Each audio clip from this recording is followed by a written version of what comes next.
This is Diaspora TV, your number one global network. Struggle a lot.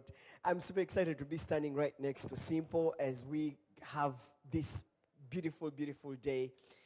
I just want to say special thank you to everyone who is watching us back home on BBS Telefina. Bane mwebale nnyo kubanga mutulaba olunaku lwaleero kagenda kuba kasavu kanyama luzungu na luganda nga tugezaako babulira ki ekigenda maaso kozi katutandike n'ebigenda maaso.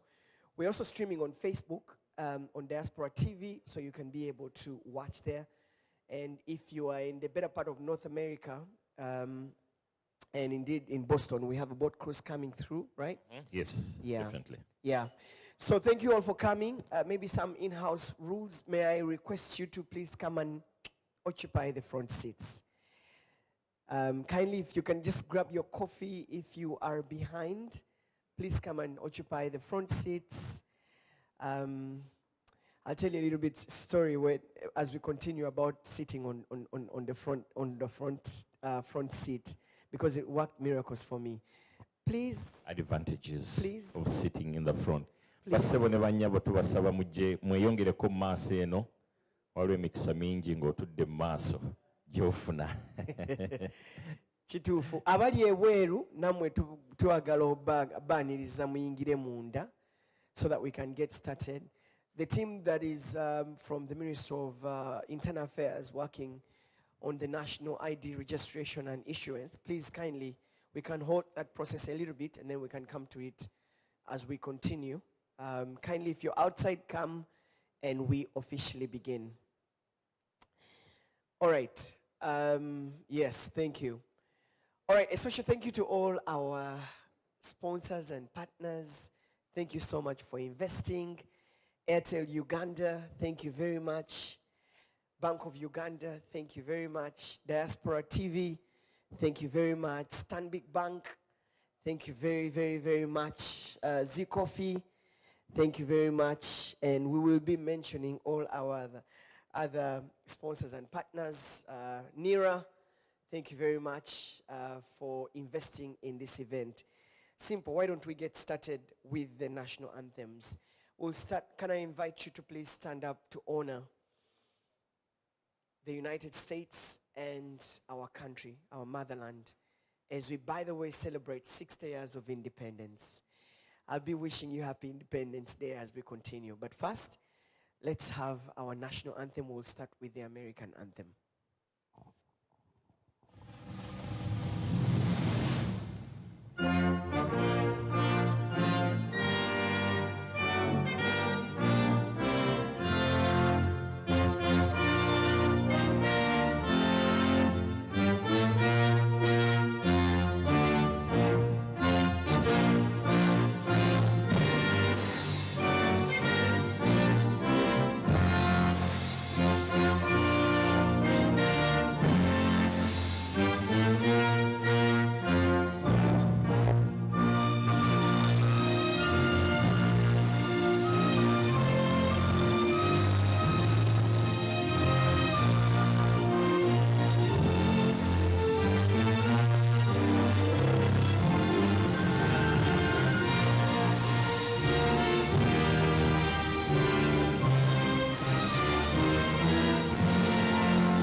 All right, thank you very much. Those were the national anthems, America, Uganda, and East Africa. Before going any further, let me call upon Frida Sebalu to come and give us an opening prayer.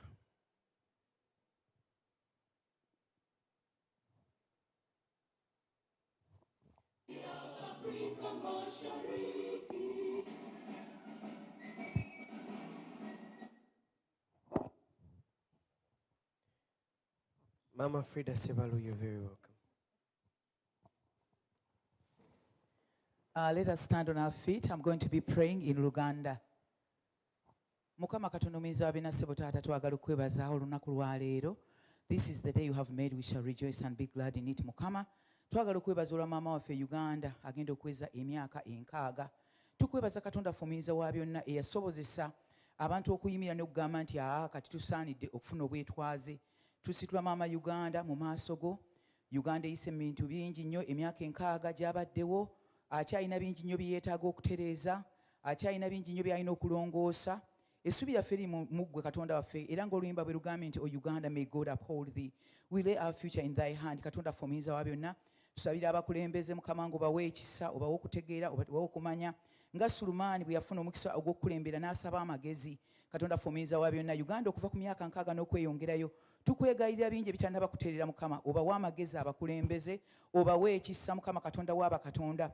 Tukwebaza Mukama wange essubi lyaffe liri nti this far you have brought us Ebenezer. Tukkiriza nti embeera egenda kweyongera okulongooka, amasomero gajja kwongera okuzimbibwa, amalwaliro ganayongera okuzimbibwa, ekibuga kinaddamu nga bwe batugambanga nti mu G6 abantu baavanga all over the world, ba freedom fighters bonna, ba Nyerere, ba Kenyatta bajjanga e Uganda Makerere University ne basoma, amalwaliro nga mayitirivu Mukama. Ne leero tusaba nga tukkiriza the future is going to be even brighter for Uganda. In the name of the Father, the Son, and the Holy Spirit, I have prayed. Amen. A round of applause, Mama. Thank you very much. Happy Independence Day to all of you. Happy 60th anniversary. Uganda, I feel very proud as a Ugandan. We're celebrating 60 years. We have come afar. We have grown with leaps and bounds. We are resilient people. We are a happy people and a great community. Simple, how does it feel to you being a Ugandan? And great. Celebrating 60 years. 60 years. Where are we coming from and where are we going?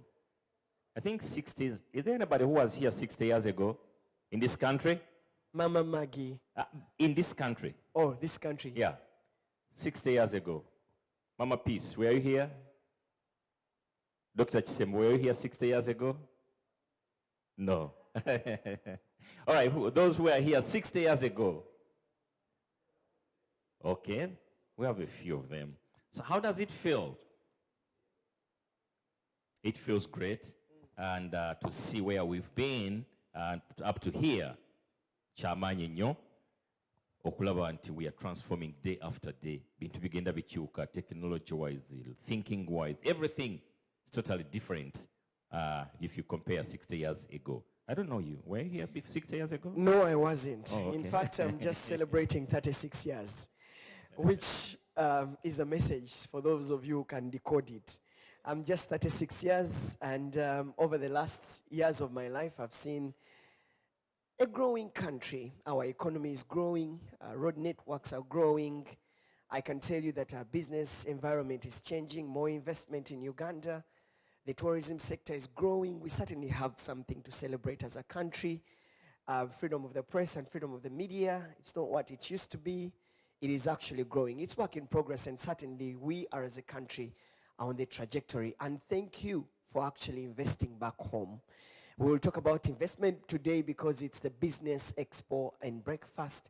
So thank you so much for the remittances back home to build our country. Clap for yourselves. Every year you send money back to your families, back to our economy, and Dr. Maggie will be breaking that down. But hey, simple, isn't it fair to invite Mr. Ronnie Mayanja, who has been the organizer and indeed one of the brains behind this. Mr. Ronnie, Karibu, welcome very much. Can we give Ronnie some love? Yes. This is the first time we're having this in Boston. Our host, Ronnie Mayanja has organized, and indeed the Uganda Diaspora Network has organized different events in Canada, Toronto. Welcome back, Mama from Toronto. In Uganda, we always look forward to December for a similar event, and we, of course, waiting for you to come back home in December, right? Please book your tickets in time. We can't wait to have you back home in December. Mr. Ronnie, you're very, very welcome, sir. Thank you so much. Ladies and gentlemen, a round of applause for these two able gentlemen. Mr. Simpo Sereko Sekonde is one of our community organizers here. He's very able in terms of okutukunga and bringing us together. Mr. Sereko, we really appreciate you. I'm getting some reverb or feedback here. Maybe I need to stand here. And then I wanted to appreciate Solomon, who came in all the way, flew in, got here yesterday. Definitely appreciate. I need to change the mic. I'm getting some feedback in this one. I don't know whether it's the mic. Yeah, it's giving me some hissing sound. I just want to get rid of this. Thank you. Thank you. Yes, ladies and gentlemen, my name is Ronnie Mayanja. I am a resident of Boston. I've done many things in other places, Uganda inclusive, Canada, Edmonton, and we had a recent event with a Frigo band that I was very proud to have been able to pull together with a team of promoters in Canada, and it was quite a success. They were supposed to cross over here, but our visa approvals came in a little late, so we might have them probably Thanksgiving in a couple of weeks. They might be back here in Boston. I just wanted to take this opportunity to recognize in a special way the mayor of the city of Burlington, or the person responsible for that, who has honored our invitation to be here. Thank you so much for coming. He will be able to come and speak shortly. I also recognize our patron, Dr. Maggie Kigozi, who is also the chairperson of Makerere University Foundation. She will be here to talk about a number of things. Many of you went to Makerere University, and it's time to give back. I am a product of Makerere University many years ago. I graduated from there. Dr. Maggie will speak on that. So, abasomere Makerere mwenna, make sure you interface with Dr. Maggie Kigozi. He's accompanied with his nice, great son, Fred Kigozi. Thank you for making the trip all the way to Boston. I also want to recognize in a special way some of our partners, people who have helped us put some of the things you're going to be seeing this morning into tomorrow together, starting with Mr. Arthur Kiwanuka. Mr. Arthur Kiwanuka is the head of affluent banking in Stanbic Bank. You know, if you need a mortgage, you need something, he's going to be talking about that, and many other things. Their net worth customers who bank with Stanbic. He's the gentleman to talk to.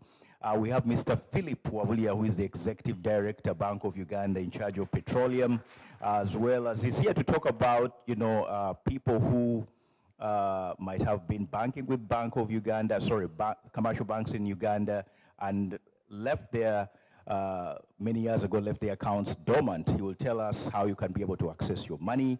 He will also speak to other benefits of bonds and treasury bills, where and how you can be able to utilize some of those resources. We have Mr. Roscoe Nsubuga. Mr. Roscoe Nsubuga is the chairman of Zigoti Coffee. They are trying to make an inroad here in Boston. One of the things I encourage you guys to do is to make sure you celebrate Uganda. And we're drinking coffee. I don't know whether it's from Costa Rica or wherever it might come from. Mr. Roscoe, this is a chance for us to drink Ugandan coffee in Boston. We are very, very big consumers of coffee, especially as the weather transitions into winter. So it will be good to hear what you and your partner have to say as far as that is concerned. So we really appreciate your support and being able to attend this event.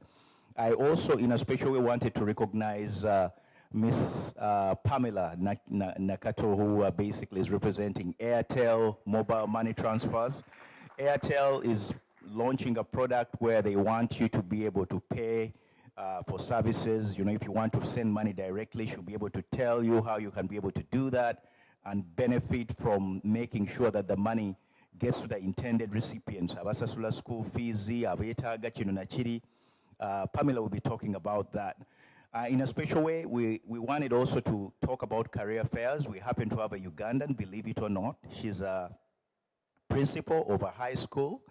Nampera Lujira, thank you so much for coming. She's going to be talking about what are some of the things you as parents should be doing. I mean, as a principal of a chartered school here in Massachusetts, I felt should be a good addition to our program in as far as the commonly made mistakes or what you can do to better prepare your child for college, as well as avoid student loan debt and many of these other things. She's Ugandan, and when we asked her to be here today, she accepted our invitation. Madam Principal, thank you so much for coming, and we appreciate you being here.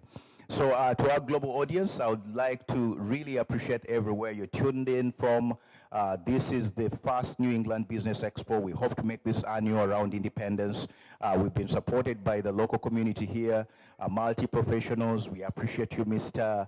Chisembo. Thank you so much for the support you render. He will be able to talk about how you can also be able to get your taxes in order. We have Mr. Derek. Derek is also a tax and financial advisor here in Boston. He's also been able to join us. We have other people that I might forget. Nile Cargo Carrier will also be able to speak later on. If you need to ship anything from here, be it hospital beds or furniture or stuff for your house back in Uganda, we have a leading shipping company that has been around for more than 30 years, led by Mr. Wilson Kadu. He's also going to be joining us shortly to speak to that. With that, I just wanted to let you guys know that please feel at Burlington Marriott. We are here today. We're also going to have a dinner tomorrow where we're going to be recognizing in a special way the leaders that have basically supported us and the incoming executive. So I'm sure Maureen will be joining us later on this stage as the incoming chairperson of the Uganda-Boston Association to speak about what her executive has in store for us as a community. This will be happening largely tomorrow, but I'm sure Mr. Simpon Sereko will be introducing some of the leaders we have in the community. With that, with no further ado, I just wanted to invite the mayor, if you might just come right now, before our patron. The city of Burlington has a very interesting structure. They have a rotating mayor kind of arrangement, and that chair right now is held by this gentleman here. I just wanted him to introduce himself. He also had a proclamation of independence. We reached out to them. We asked them to be here because we were in their town of Burlington, and he's going to tell us a little bit of our history about this town. There is a very huge presence of Ugandans that live in Burlington, and then he will make his proclamation. Sir, the floor is yours. Thank you, Ronnie. I think mayor gives me too much power. I'd be lying if I said I didn't like the way it sounded. But my name is Nick Priest, and I am the current chair of the Burlington Select Board. And so instead of having a mayor, we have a 5-person board that runs the executive branch of government here in town. We also have what's called a representative town meeting. That's our legislative side of government. That's a 126 elected person body that deals with our legislative side. So that's the very 30,000-foot view of how Burlington's government functions. I was honored to receive the invitation, so thank you very much for having me today.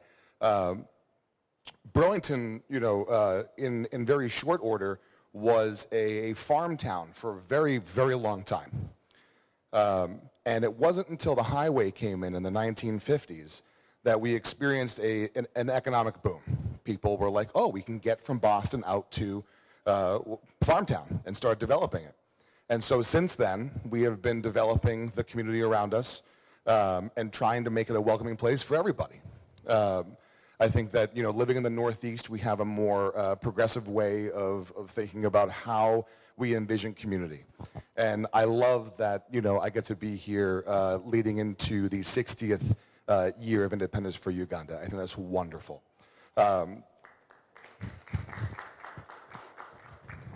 I was thinking about this. I was reflecting on it, last night and today.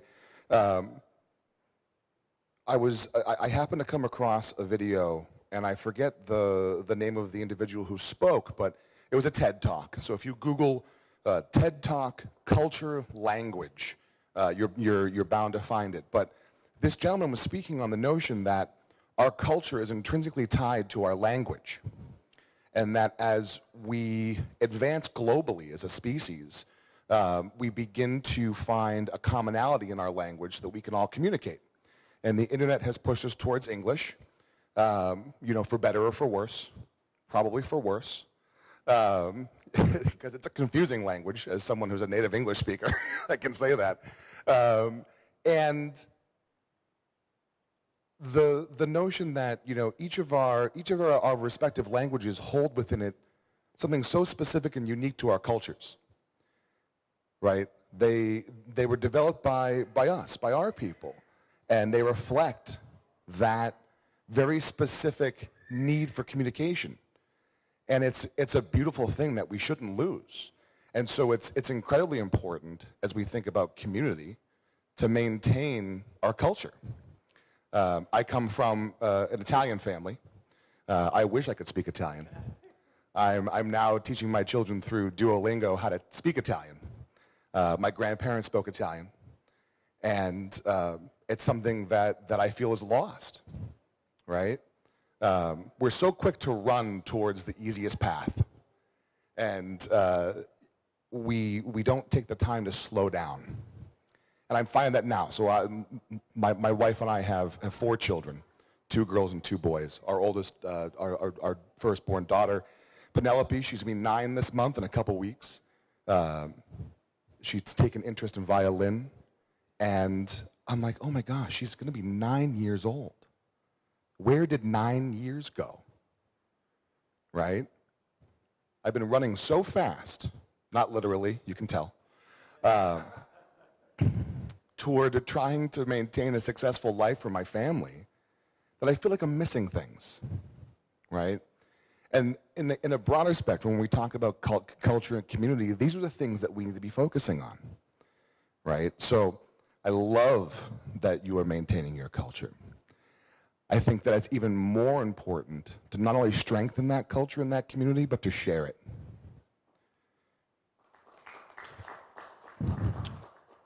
In Burlington, that's what we see as a strength, right? And if you live in Burlington, or you know you've been in town for a while, you might have noticed that the Indian American community celebrates Diwali on the Common, right? And they have a huge presence in town. And Indian Americans make up almost 30% of the community in Burlington. I knew that we had a Ugandan population, but I had no idea how many folks lived in Burlington. I would love to know that. I need to know that. When I chair my meetings and I look out at an empty room and I'm just running through my agenda, checking the boxes, voting on something, no one's there.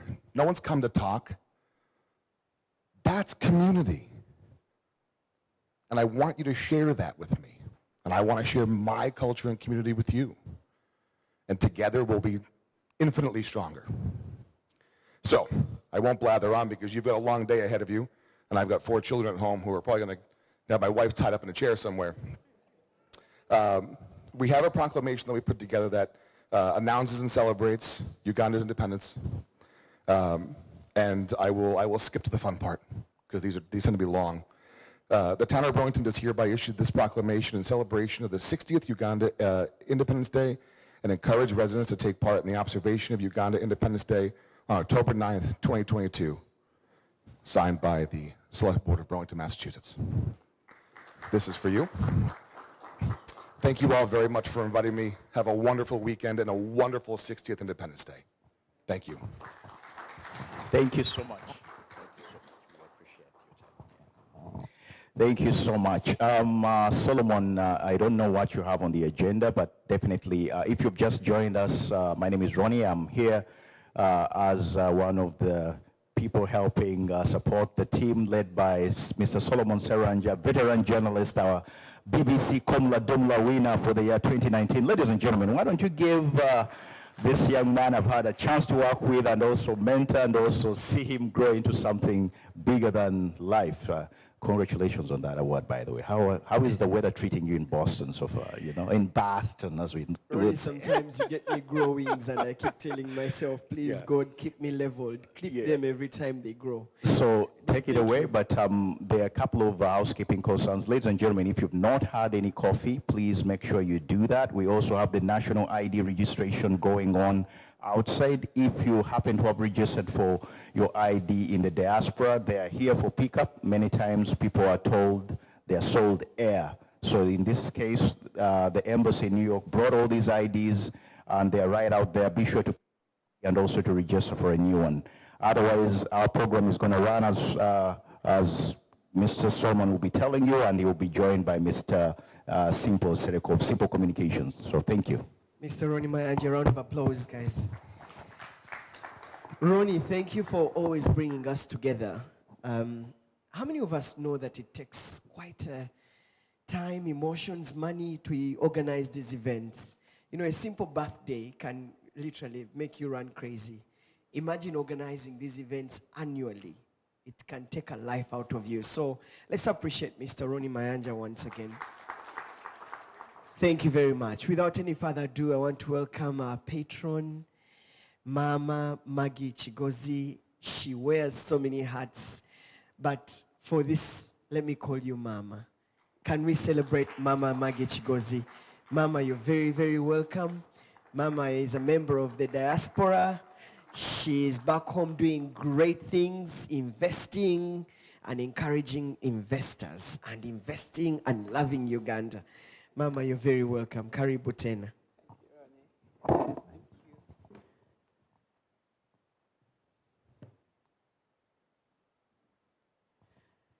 Good morning, everyone, and happy Independence Day tomorrow.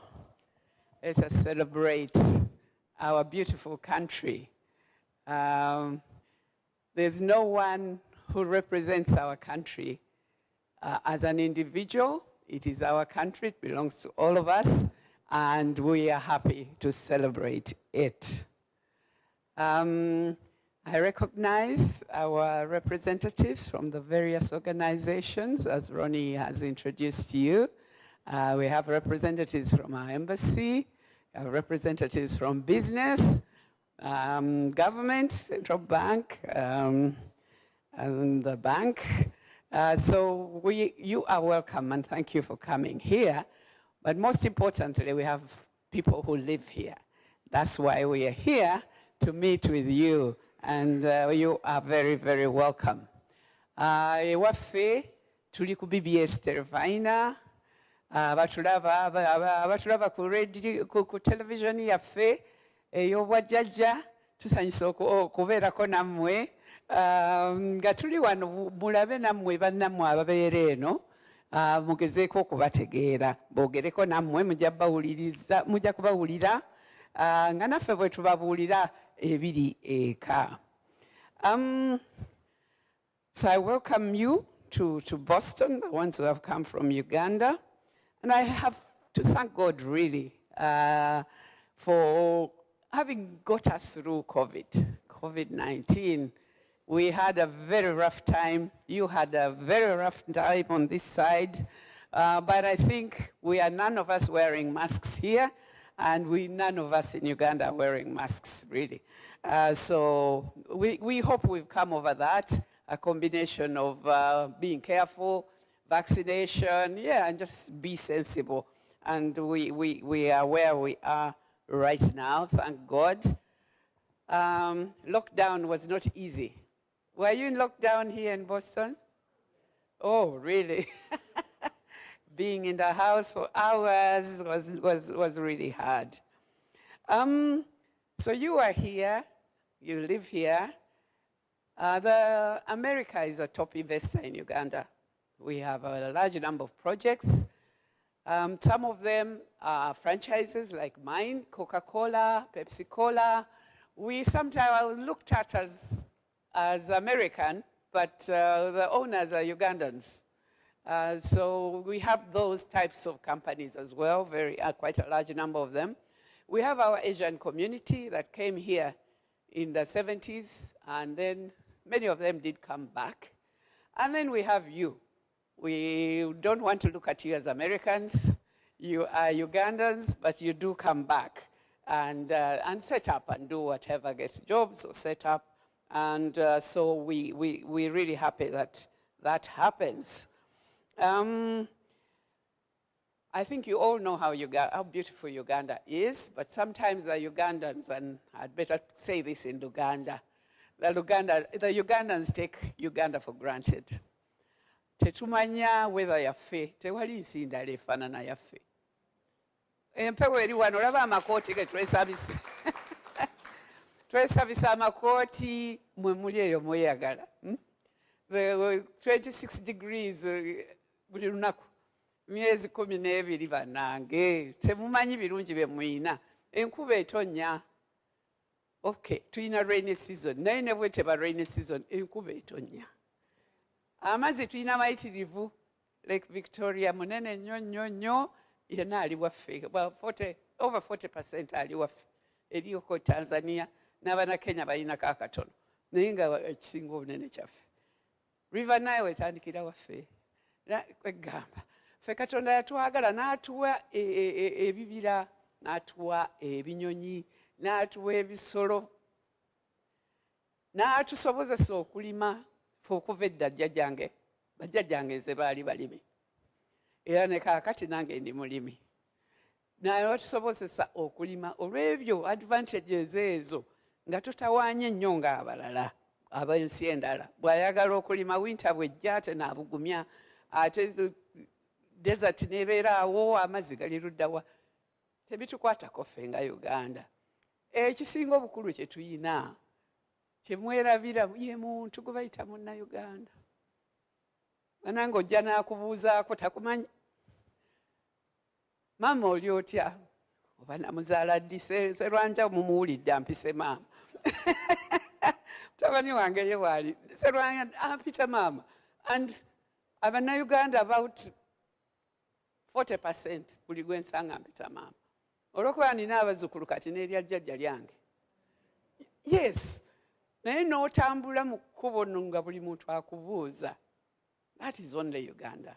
That's only Uganda. They want to know how I am. You want to know how they are. Twesiimye nnyo, naye oluusi tukyerabira ekyo.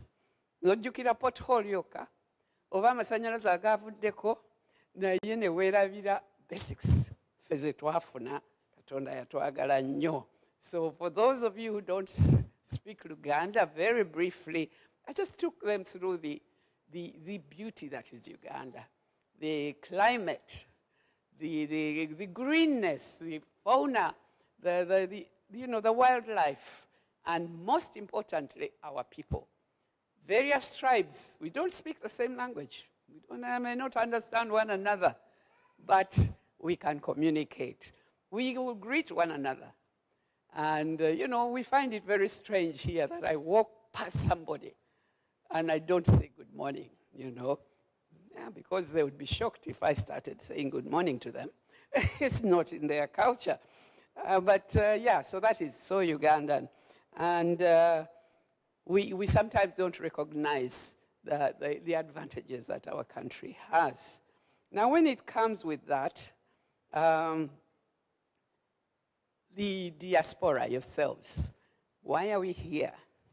We are here because you are very important. You are very important. You are Ugandans, first and foremost. Yes, you're probably Americans as well, and that is fine. When I first came to Boston, again with UNA, Uganda North America Association, and I met the Ugandans who were living here. I came from Uganda, where you were called Basama. You were called Bankubacheyo. None of which is very fantastic, is it?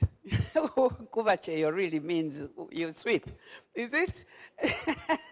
So when I came here and I met the people that I met here, people like the ones in this room, they were teachers, they were educationists, they were doctors, they were Ugandans like we all are. They went to university, and that's when we went back to Uganda and told them, you know what?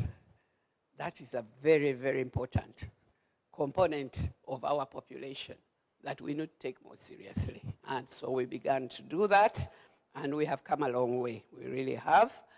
We brought the president. People came to see for themselves and whether to believe us or not. And so we are still here, still talking to you. The contribution that you make, first of all, through remittances. Yes, they reduced a little bit during COVID. We all lost jobs. Ugandans lost jobs. You probably lost jobs. So they did reduce a little bit, but they are picking up again. They are picking up again, and the Bank of Uganda is here. I'm sure they can tell you more about that. There was a decrease, and then we've picked up again, but not back to the older levels, which we hope we shall get back to very soon. But as far as remittances are concerned, USA is the top supplier of remittances. Yes. Can we clap for ourselves here, those of us who live this side? You are still the top source of remittances. Followed by United Arab Emirates, Saudi Arabia, and Switzerland, strangely enough. Switzerland, I'm not too sure how many. I guess there are many Ugandans there in Switzerland, but yes. The cost of transfers remained high, relatively high. It has come down, oh my God, since the days of Western Union. Do you remember, Ronnie, when that was your biggest complaint, Western Union? You know that they used to beg me to take money to their relatives. They don't even know me. I mean, it's like we've met here today. Give me $1,000, please. Give it to Mr. So-and-so over there. And I would be challenged how to take it through Entebbe Airport. But yes, I did. And so that was how dangerous it was. The money you were sending. You really don't know me. I can disappear. But, you know, we've come a long way. And today we have Airtel here to tell you more about this particular product. But even us in Uganda now, things have changed. We have e-banking, we have mobile banking, we have it all. We have cards, we have everything. So much progress has been made. It's not so difficult to fund your, I was just telling Roscoe here, when he started working a project with Post Bank, and they started having cards. What a relief it was. My relatives were in Masaka.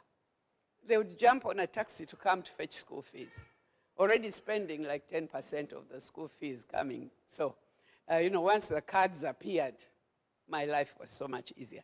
For us as farmers, as business people, the financial sector is really in our favor now. So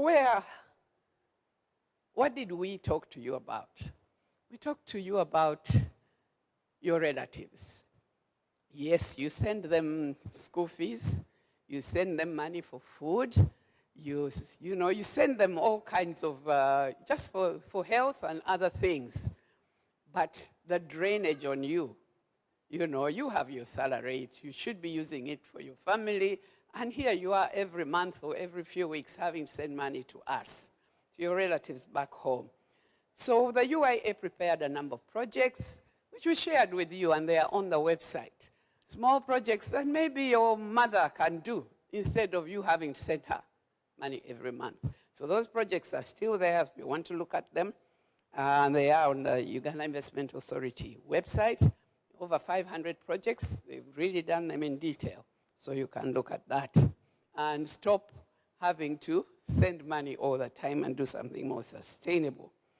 Then what about yourselves? Are you staying here forever? That is an option. Have you become an American and you're going to retire in those old people's homes? The thought of them makes me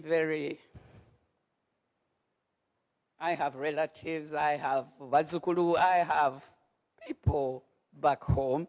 I can't imagine being in an old people's home, but if that's your option, that is fine, and you prepare for it. Otherwise, how are you preparing to come home? How are you people thinking of coming home? And I think you should think, if you haven't thought about it, you should think of coming home and not stay here and be lonely and be watched by, oh, you know, we have all kinds of extended family around us that would help to look after you in your old age. So we looked at investment, what can you do? And this is, I guess, let's touch on the retirement. Retirement. If you're going to retire back home, what should you be doing? First of all, if you have a job here and you will have a pension, is to make sure, we've had our relatives come home without a bank account in Uganda, having just left here because they said, I'm going home, and, not done the processes, whatever it is, you find them out on your side. I don't know what they are. But how is that money coming to you in Uganda? First thing you must have is a bank account. So if you don't have one in Uganda, you need to open one.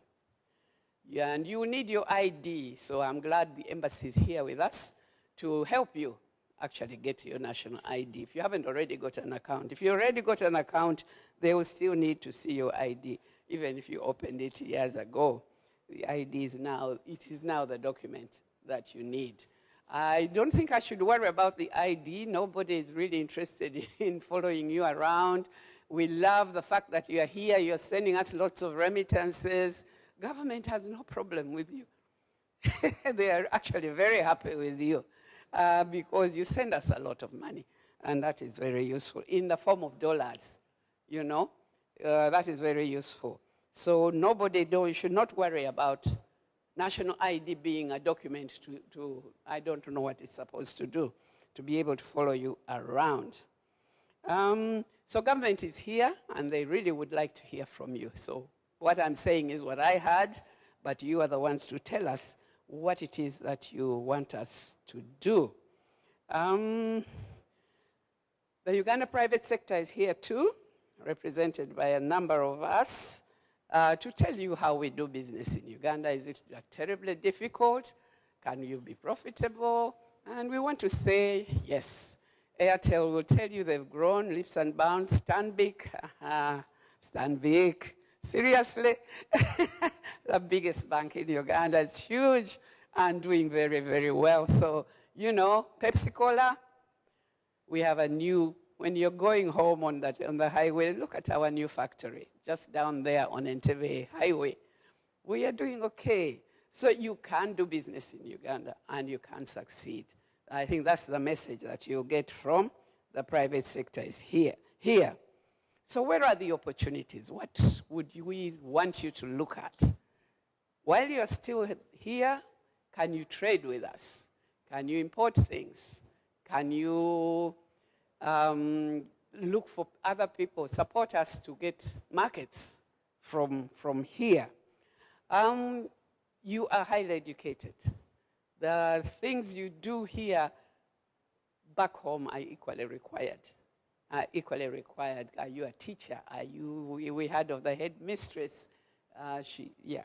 That's of great interest because we need our education sector to benefit from the experiences of what you do here, the different things. Tourism. Many Ugandans have set up incredible places, incredible, lodges, smaller ones, bigger ones. The tourism industry was growing really, really well, affected by COVID, but it's picking up again. So what can you do in the tourism industry? Education, 60% of education in Uganda is private.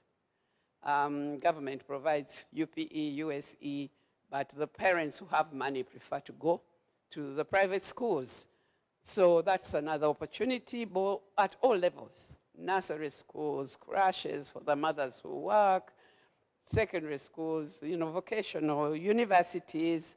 We have 64 universities. Did you know that? We have 64 universities in Uganda. And why are they there? They are making money.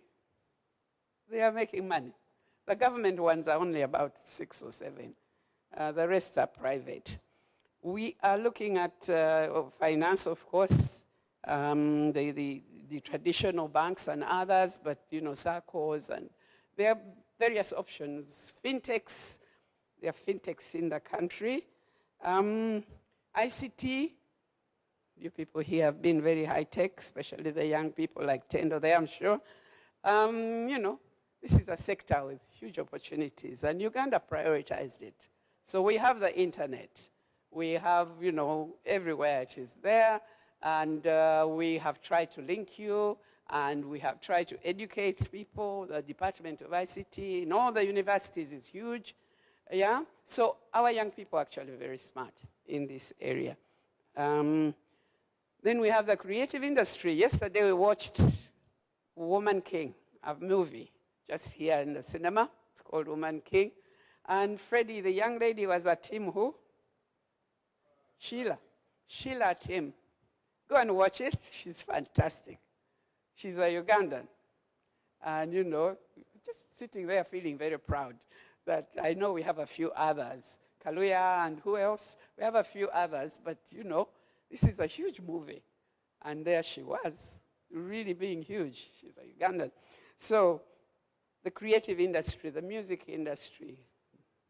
Have you heard of Navio? How can I start talking about the industry without talking about Navio? At least as somebody we can both relate to, who gave us a shock as a family. You know, there we were, doctor, and the father is an engineer. You know, our children do that kind of thing. No, I want to be a musician. Okay, he's a musician, he's doing well, no complaints. So that is a sector that's really booming in Uganda. If you saw post-COVID, all the shows are, the cricket pitch, that huge cricket pitch is always full to the brim. Jamaica, Ashiba, I don't know who else. They are all there. So the creative industry, film, music, TV, radio is doing well. Have you got land? Question. Have you guys got land? Who hasn't got land? Maybe let's have that. I'm sure you have access to some land somewhere. Our inheritance, the way we inherit, generally we all have a piece of land. So what's it doing? Are you going to go back and fight with squatters? Do something. Do something with it. The simplest thing, the easiest thing that you do when you're busy, plant some trees. Then you can wait for them to grow. They take a long time to grow. But when they do grow, you make some money. That's one. Is that me? Sounds like me. Yeah. So land, use it, and for agriculture. Livestock, crops. What do? I have a farm. We have a farm. That's my son, Freddie. And we have chicken. We have coffee. We have mangoes. We have trees, of course. We planted trees while we were still too busy to pay attention to the farm. But now we can pay attention to the farm. And, you know, bees, very easy. Very easy for you to rear bees and produce honey. But, of course, you are far away. So for those of you who are far away, unless you have a way of managing that, you need to look at those crops that really don't need too much attention. Nowadays, oil and gas is coming up. And there are opportunities even for the small. I think we have somebody from oil. Yes, we do, from the Bank of Uganda. There are opportunities for small and medium enterprises as well. Apart from the huge Total and Snook, there are opportunities.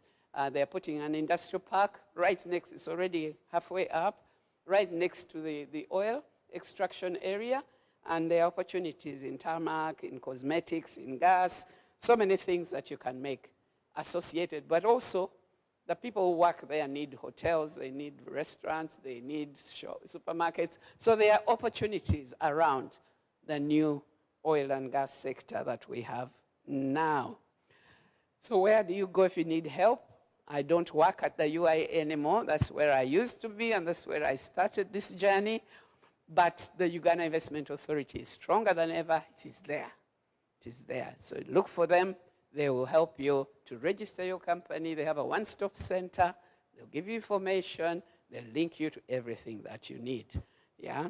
And I'm sure Ronnie there can also be very helpful. He's also been doing this with us for a very long time. You have children. Yeah, I know you have children. What opportunities are there for the young people here that will help us take them when they go back? We really need we need scientists, we need geology, for example, architects. There are sectors that we really need back home, and you people have the best education in the world, we hear.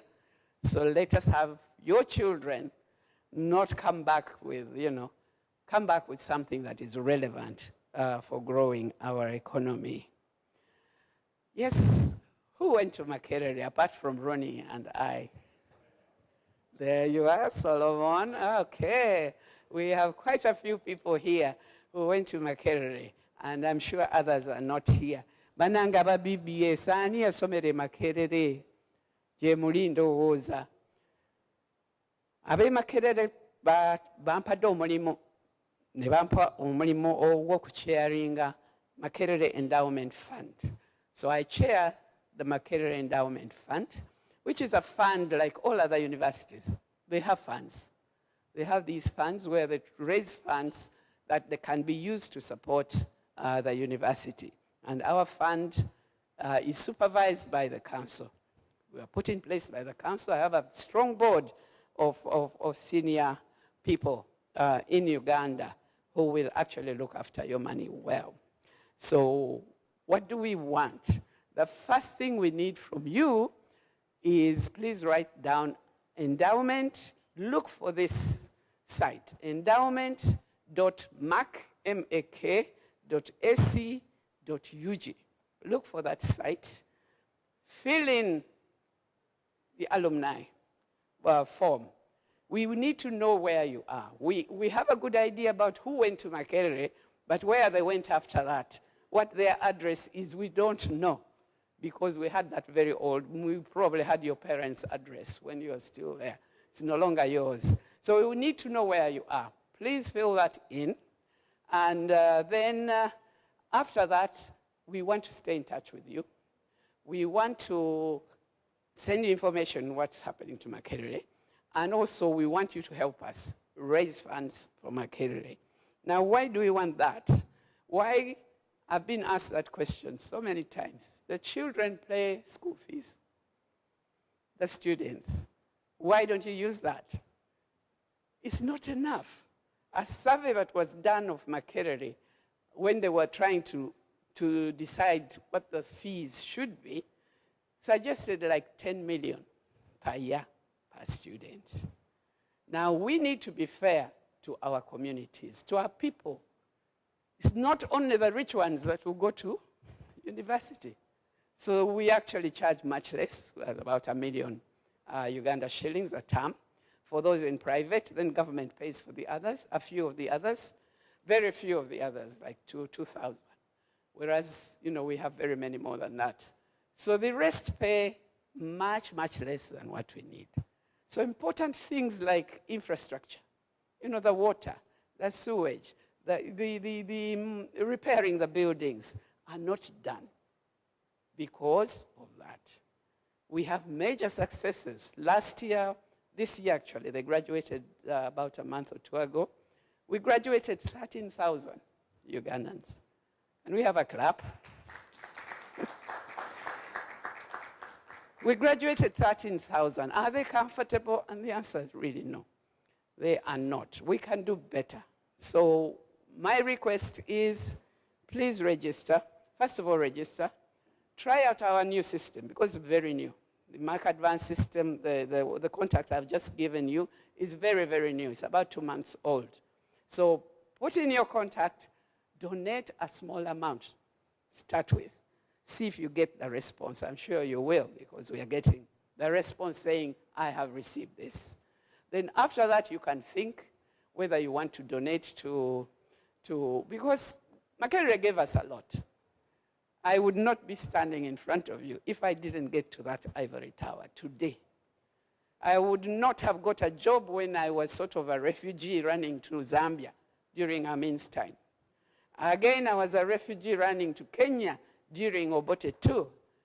And I immediately walked into the Ministry of Health with my certificate, and I got a job straight. No questions asked. They just looked at that and told me where to go and work. That's how our university degree was able to do that for us. So really, we want the young ones who are there today, your children, your grandchildren, to find it the same way that we found it when we were very, very few. Now the numbers are huge. Everybody goes for UPE, USE, and of course the next stage is university. So the numbers are huge. And we shouldn't appear to be the ones stopping education in our country because of money. So we need your support and everybody's support. We will fundraise in other ways. we have a shop, buy some of our beautiful Makerere University gear from, the shop. It's online as well. You can get a hoodie, you can get a badge, you can get T-shirt, whatever it is that you want.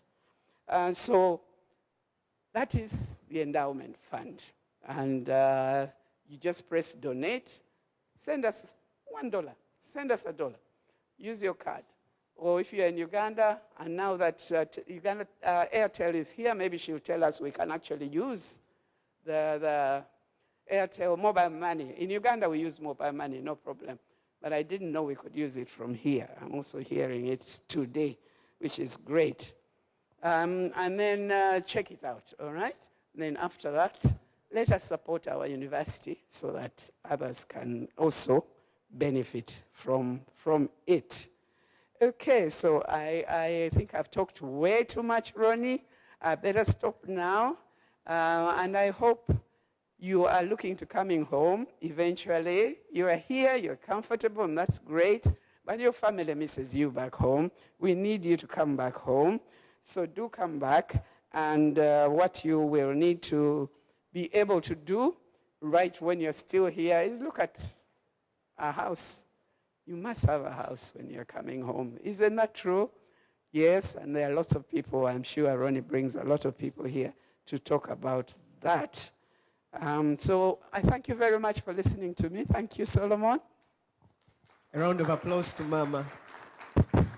Mama Maggie, thank you very much for pouring your heart out. Thank you. Let's love on her again. Thank you very much. I listened to her pitching to you to invest back home. I was like, wow. Please come back home and invest. And come home. We miss you as well, right? I was talking to one of my friends and I was telling them to come home. He's like, hey, but Solo, will my lungs handle the dust of Kampala? I'm like, my brother, we are still alive. We are still there. But won't I get Ebola? I'm like, sir, I don't have Ebola. This is still your country. So, yes, we might have our issues, but it's our home. And it's important that we can go back and invest. He was actually telling me, I'm actually thinking of getting my kids and family to come. I'm like, maybe you should think otherwise. Maybe you should come home. Work, but come back home. We really miss you. Mama, thank you for making that decision years ago. And Mama Maggie doesn't want to boast about herself. She's the co-founder of Pepsi. She has a big farm. She's a big name. She's invested. She's employing, Mama, how many people? Think about that. She's employing about 620 people. Yes. Now, that's quite a big number. And I think that you can make that decision she made years ago to come back home and invest. And we grow our economy together, right? And this is why we're here today, to look at the different investments opportunities. We have the team from Bank of Uganda that is going to talk to us about investing in treasury bills and bonds. We have, a team from the real estate sector who is going to talk about, investing in the real estate sector. We have, people from Airtel who are going to be telling us a new product which is sending money at your convenience, at your phone. So it's just interesting. And for Makerere, I am one of those people, Mama. I did my bachelor's at Makerere. I did my postgraduate at Makerere. I did my master's at Makerere. I'm also going to do my PhD at Makerere. So it's only fair for me to also be part of the endowment fund because I'm a proud Makerean. All right, let's also, today, we're super excited to tell you about the NERA program, dual citizenship, national IDs. Many of you are here, and you've been asking yourself, how do I get a national ID? They are actually saying that the IDs are going to be expiring. So what do you need to get your national ID? There's a team from NERA that is here, just outside the auditorium, and there's a couple of forms to fill, but I'm going to ask Simple. Simple, where are you at? Simple, who stays here, he's also going through the process of applying for a national ID and dual citizenship. Simple, you're very welcome to tell us. I asked him to come and break it down for us to talk about what do we need for you to get your ID or dual citizenship. He's not from Minister of Internal Affairs. He's just here. Karibu. Thank you, sir.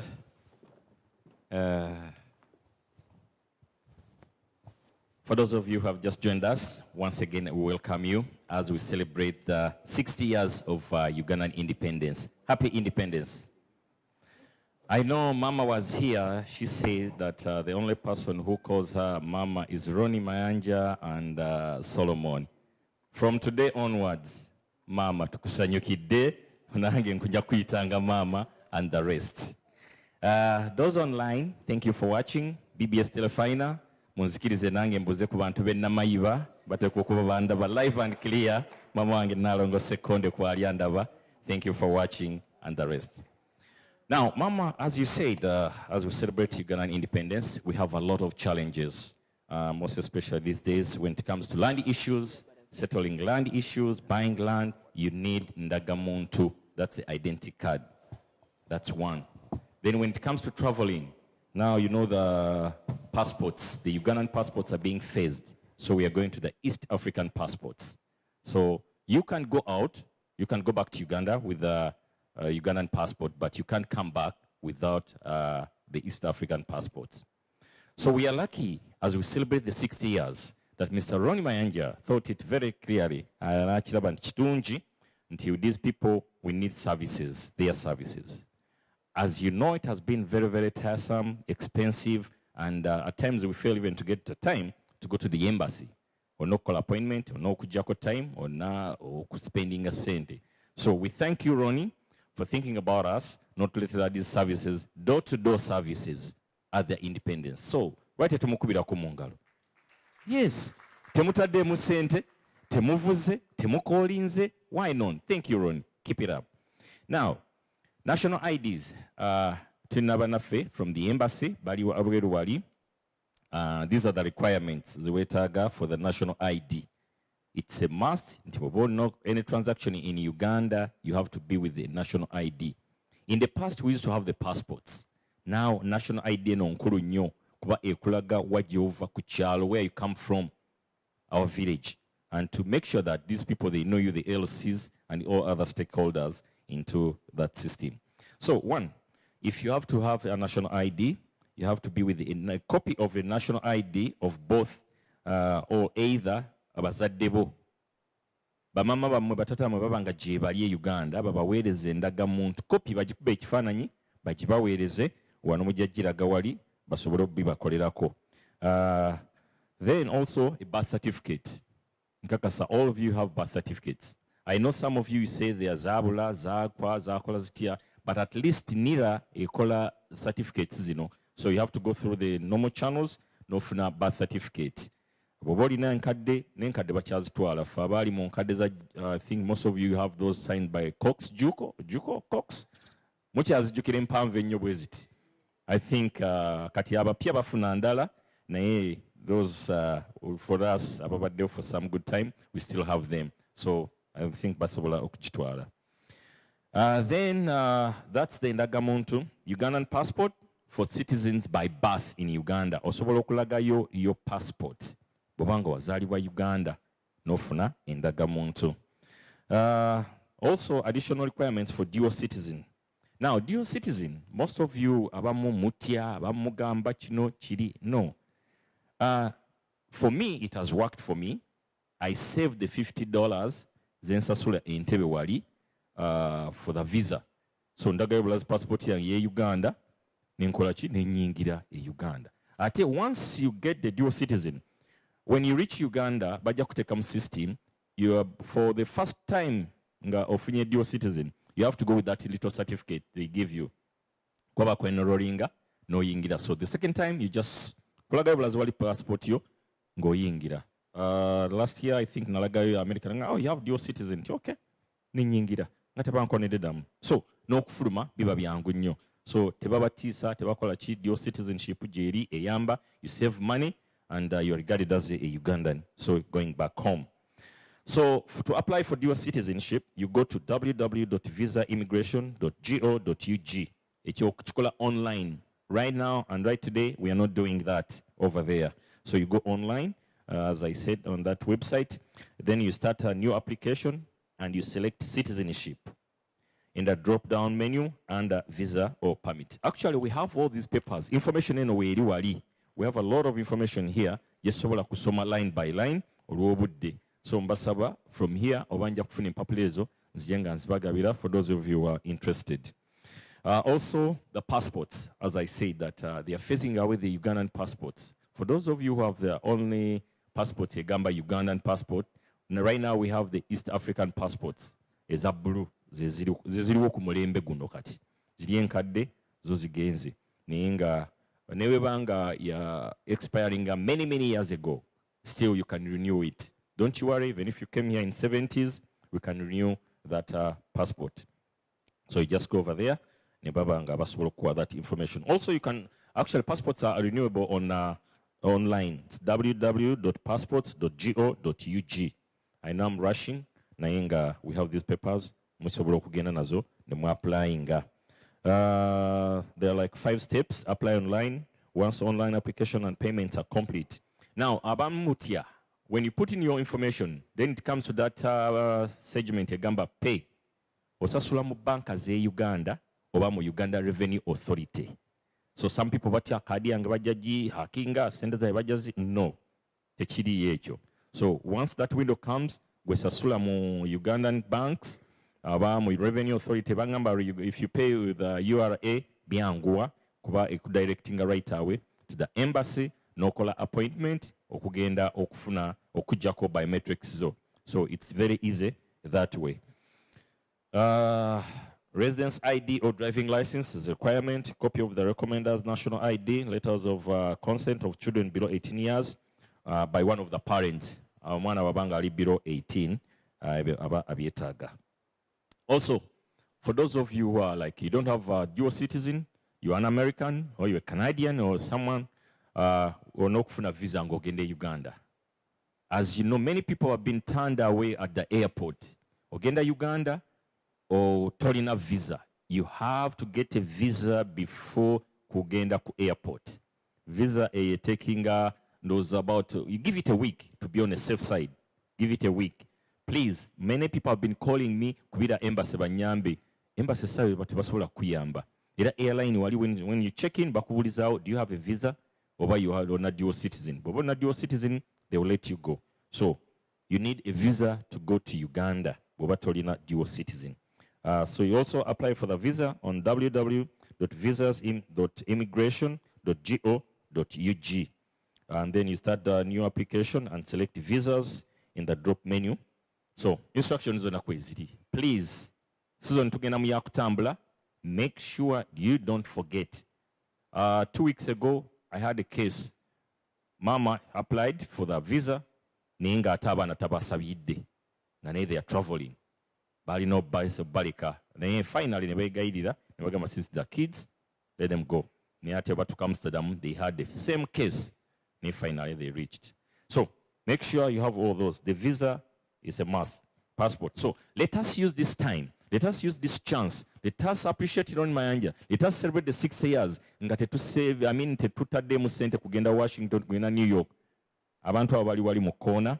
Let us use them. They will answer all your questions. Ebisinga banabasibi answerinze bino. Empapula bazaagala ngenda kubanga nzibaleetera. So thank you very much. Mwebale kumpuliriza. But before I get off the stage, tulina banaffe aba Nairo Kago. Nairo Kago woli mukulu ono akoze emirimu mingi nnyo. Aweereza ebintu. Mama talked about sending things, remittance. Naye Nairo Kago, come here for a quick question. Obuze ku bantu dakika emu yokka.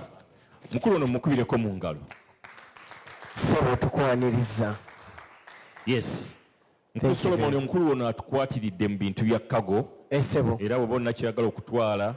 I think he has been here for over how many years? Mweka microphone. Era sebo nzo agenda okudduka ewuwo.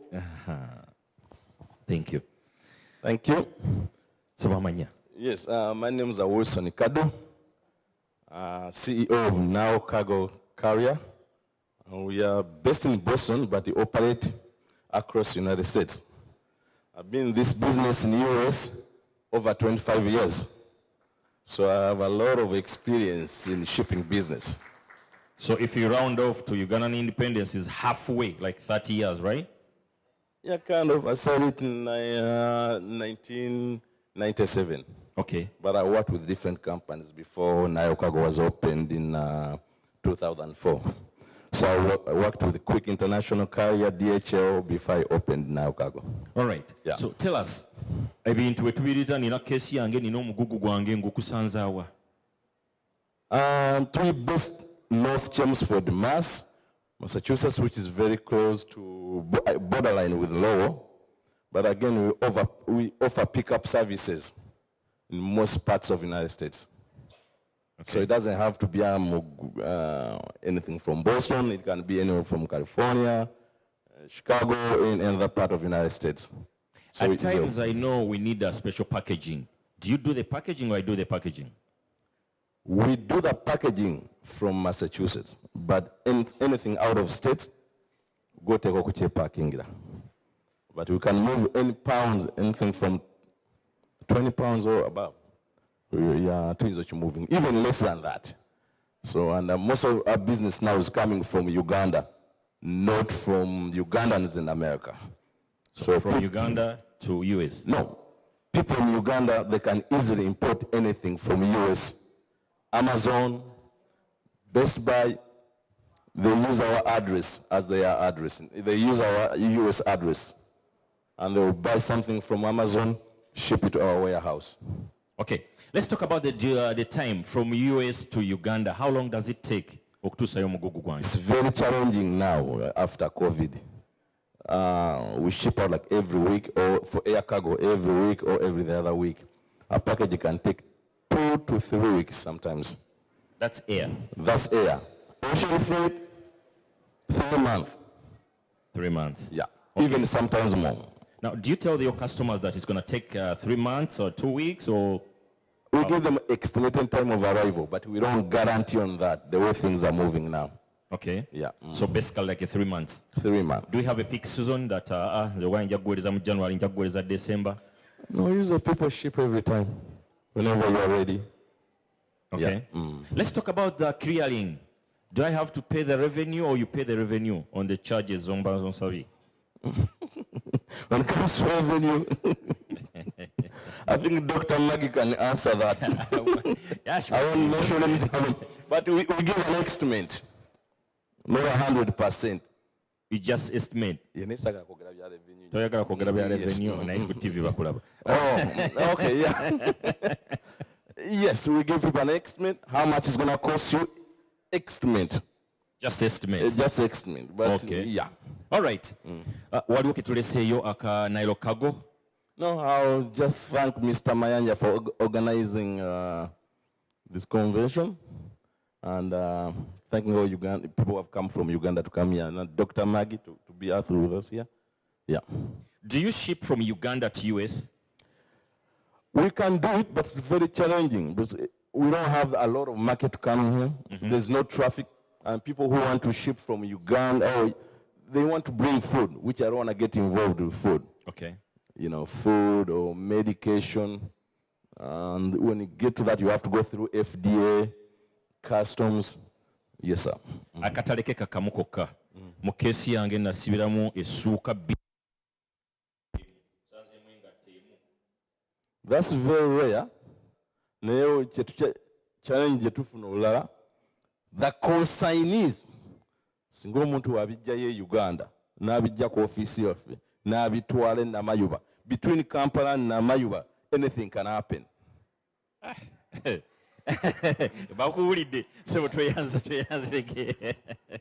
Thank you very much. You have a question for him, okay? I just have a question. Kati ebintu bituuka omusolo gusasuddwa nti nguze 75 inchi yange njirese uwo njisanga ku dduuka oba zinyina osasula n'omusolo? Sebo tebo kusasula omusolo tukuwa estimate oyinza okusasulira wano oba oyinza okusasulira e Kampala. We offer door delivery. Tubitwala wonna oba oyagala lwakitula tubituusaayo. Okay. Naye ng'omusolo ogusasulidde wano. You don't So have ku to. shipping costs wano, I can add it on. mufactoringiramu omusolo. Yeah, but separately. Because no one will tell the truth that these stuff are worthy $800. Oyinza okuleeta ebizigo byonna, nice creams, okuva mu Victoria's Secret, £80, and say, oh, it's only 250. You know, you understand what I'm saying? So not everyone can declare the true value. No, nkitegedde kuba ensonga lwaki mbadde nkubuuza nti omuntu waba aguze consignment ye okugeza nga ku Amazon nejja ku ewuwo kati price gy'asasula gw'omuwa price nga buli kimu kiwedde n'omugamba sasula $800 and we will deliver at your doorstep. So tadda kudda ate bya clearing yatiriwa. Yes, we do clear 90% of our stuff. Oh, okay. We do clear them from customs. Okay. But you have a choice that you can either clear it yourself or you have an agent to clear. We give you that option. But 90% we clear it. Okay. All right? But we can add on customs, but bracket estimated customs. Okay. That charge it. Sometimes they are perfect. Sometimes they can go a little bit more. Yeah. But we can do that. Even we include delivery service. But the delivery depends where it's going. Is it going to Jinja? Or Zigoti? Or Zigoti? Yeah, so that will depend. Okay. Yeah. Banne obugalo tweyanza nnyo sebo tweyanzeege. Sebo tweyanziza. Kozi mumuwulidde abatulaba oyinza okuba toli wano Boston naye oyinza okuba oli New York City, oli Washington, oli New Jersey, oli California, LA, Morris Ochoa ali LA. Oba olina ebintu by'otwala. Yeah, Nile Cargo. Sebo tweyanze weba natuteekamu ssente ku mukolo guno omukulu bane tuddemu tumukubira obugalo. Abad is one of our prime sponsors today. Thank you very much. Sebo simple ndoza nawe waliwo byotwala e Uganda bingi nnyo. Kale mbadde njagala twanirize mukyala Pamela Nakityo era ng'ono yakulira Alternative Deposits Airtel Money Uganda. Ajja tubuulire waliwo bane tumwagaleko abana Uganda tukube ku ngalo. Ajje atubuulire ku nsonga za Airtel Money nti oyinza okubeera awo nga tonneebaka n'oweereza akasente. Edda nno nalina mama wange abaabeeranga eno agamba akuweereza kanamba. Bane bwakanamba mubijjukira kanamba n'ogenda waliwo awo edduuka ku Uganda House we twagendanga awo n'oteekayo akanamba akasente n'okafuna. Bane ebintu byakyukamu. Pamela ne bwobeera mu taxi kati sebo nga tolina zikuza waka. Ogamperezaayo. Pamela, you're very welcome. Karibu. Thank you, thank you. Good day, everybody. My name is Nakityo Pamela. I'm glad to be here. Happy Independence celebrations. We are happy to celebrate this with you. And I had alternative deposits at Airtel Money. I'll just introduce Airtel Money. So there's a law that came in act, the National Payments Act, that saw a separation of Airtel Uganda and Airtel Money. So Airtel Uganda is licensed by the Uganda Communications Commission. That's for the business of data and voice. And then Airtel is a separate company, and it's called Airtel Mobile Commerce Uganda Limited, Airtel Money. So that is the money side, and we are regulated by the Bank of Uganda. So I just wanted to introduce that. And basically, we handle the money side of things. And we have two licenses. That is the Payment Service Provider license, and then also the Payment Service Operator license. So the reason why we are here is basically to promote the international money transfer business, which is a big business, and Ugandans living and working in the United States have been sending money back home. But from the past, it's been on sending money to a bank account. What we've seen is growth of remittances to a mobile wallet. That is, if a subscriber has a line, then you can be able to send money directly to an Airtel money line. So we've seen growth, and year on year, we've seen growth of over 80% in remittances coming back home to an Airtel money wallet. So we've been touching base with our receivers back home because, you know, we're telling them you can be able to receive money on your Airtel money line from wherever around the world. What we've seen is also important to touch base with the actual senders within the diaspora, and that is why we are here. So we are here to connect with you and to see what more can we be able to do with you in terms of the payment space. So we have the international money transfer service, and we've been doing this for 4 years now, and we've seen growth in remittances. So what happens is we've partnered with a number of money transfer organizations to be able to create an enabling environment to send money home. So these include SendWave, Remitly, World Remit, Western Union, MoneyGram, TapTap, name it. So we've been able to do an integration with them to be able to create this enabling environment to send money home. So according to the BOU report, we've received money from abroad of about $1.1 billion, and we've seen this growing in terms of what we receive on the Airtel Money wallet. So it is instant, it is secure, it is fast, it's affordable, okay? Globally, that is around the world, okay? The US is one of our major corridors that we receive from for inbound remittances, and that is why we want to see how we can be able to grow with you in terms of being able to provide solutions for you to be able to make it easy to transfer money back home. What we've seen also is cross-border merchant payments is something that is big. What I've realized from the networks I've created since I arrived here, there are Ugandans working and living here that are actually using their Airtel lines to be able to transact business back home. So they load their wallet and they're able to send money home, like P2P transfers with ease. So what we are launching also in the near future is cross-border merchant payments, where you'll be able to pay for any goods and service at any merchant location directly from your Airtel money line. And how this will work is you walk into any merchant shop, and then you give them your Airtel line, which they will enter into their POS and be able to initiate a USSD push to your number, and then you enter your PIN, and then you'll be able to effect a payment. Same way you do with Visa or MasterCard. So that is something that we are launching within the UAE this month, and then the next is the US, and then other markets as well. But it's a very, very useful use case to be able to use these services back home within the diaspora. Now, coming to the receivers back home. The people that you send money to, we've created an enabling environment where they can be able to receive money across many channels. So we have over 672 franchisee partners in Uganda. We have 2,491 Airtel Money branch shops. We have over 164,000 Airtel Money agents spread around the country. So someone can easily pick up their money. And the use cases we've seen, when you send the money, what do they actually use the money for?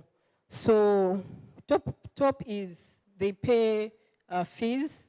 So during this back to school period, we've seen remittances actually go up from the diaspora.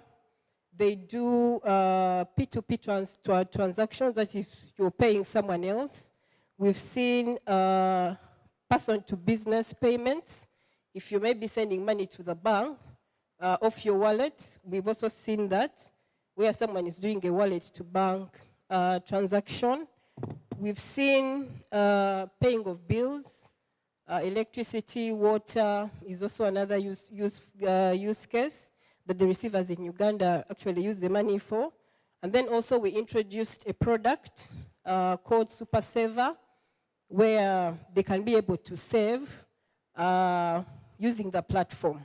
So we partnered with the KCB Bank to be able to provide this savings wallet to be able to save. And also for investments, they can also be able to fix for 3 months, 6 months, and then 12 months, just using their mobile wallet. So these enhancements that we've been able to provide to be able to have very useful use cases on what the money that you send back home, what does it actually do?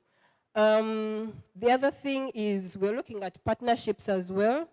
To grow partnerships, there are so many people that are coming up with solutions and apps within the payment space. And what we're saying is we're here to partner with you. I went to the Muslim symposium recently, and there were 2 ladies that had developed an app that helps people within the diaspora to purchase goods and services. Let's say if you want to buy probably merchandise within a Casero market, you just go into their app, and then they're able to pick up these things and then deliver to your family and friends back home, which is a very useful use case for us.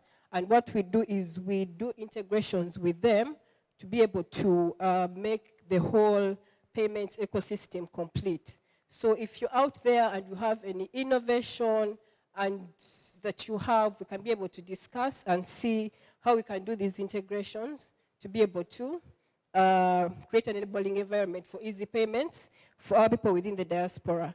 So this we do via Open API, which is basically a platform that we put in place. We call it a developer portal. But for everybody that has an innovation, we can be able to do these integrations with ease, and then you start doing your payments. In brief, basically, that is why we are here, and we are more than ready to connect with you. And I'm looking forward to having an interaction with each of you.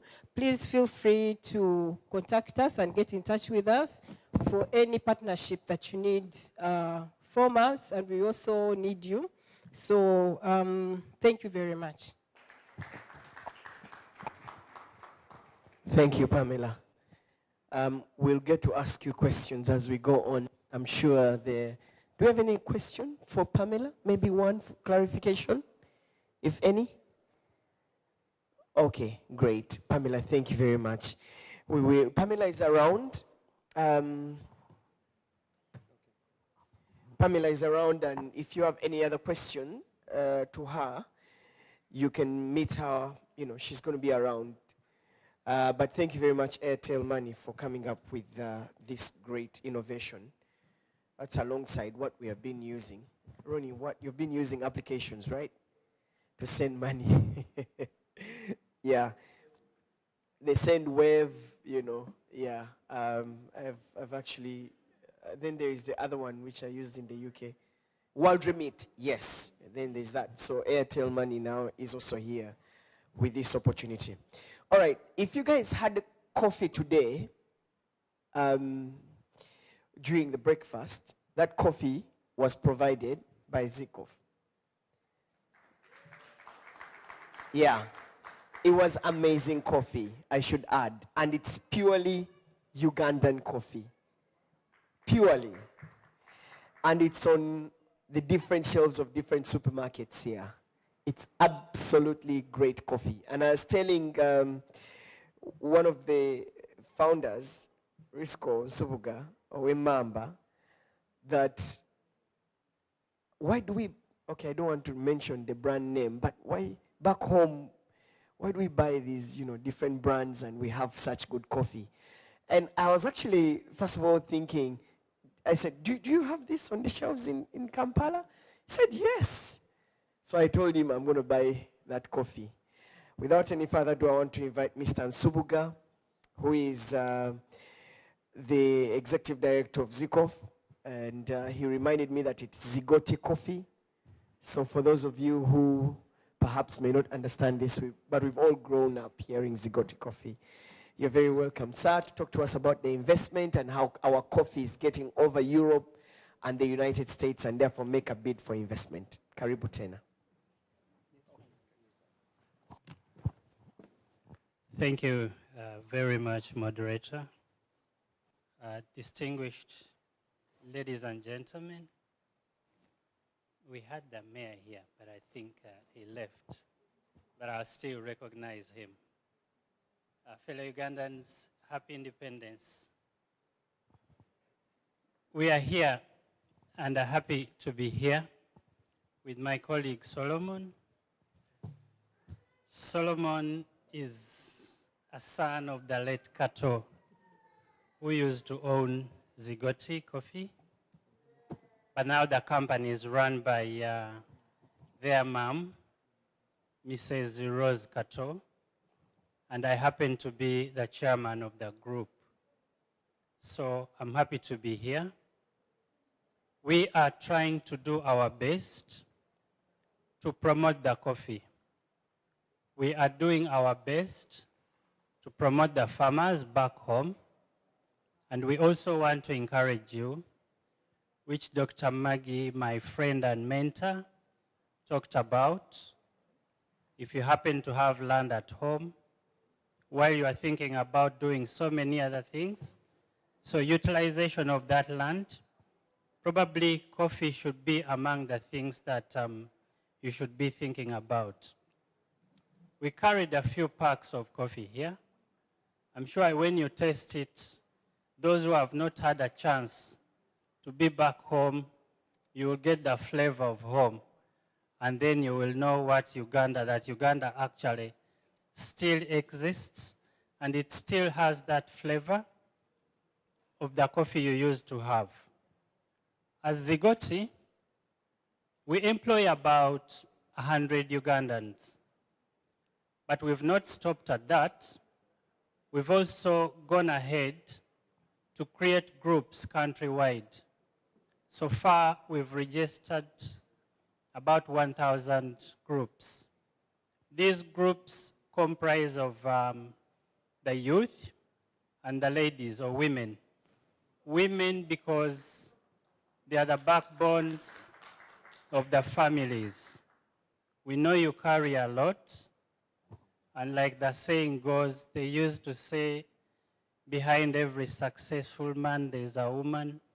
But now I'm told the saying changed to besides every successful man is a woman. I think we give yourselves a clap. You might ask why we are here, but we are trying to develop additional markets. I think as Ugandans, we are proud that we were the first company as Zigoti to open up an outlet in Japan. Language was difficult, so many things were difficult, but we said somebody has got to make it. And here we are, we made it. We have just been to Florida. We've opened up another initiative with another company. So Ugandan coffee now is being sold. I'll get Ronnie to distribute the outlets that we do have in Florida. And we really feel that somebody from Uganda should make it. We need to have additional employment, among other things. We are looking up to getting new technology. And when we come here, we are so proud of you because I don't know what would have happened back home without you people.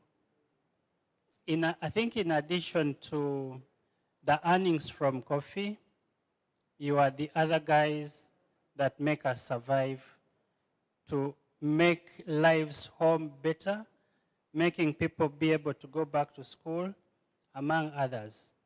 But then also, we want to tap into your knowledge when it comes to the business community. We know you have vast experiences, and you meet several people, but funding is another challenge for us. We are looking out to people in the diaspora, people in the international community, among others, who can really give us the lead. On our own, we've tried. We've mortgaged each and everything we have to make Ugandan lives better. But when we come out like here, I think afterwards, Ronnie, you can help us to network us with people in Boston to see how best we can make lives better in Uganda.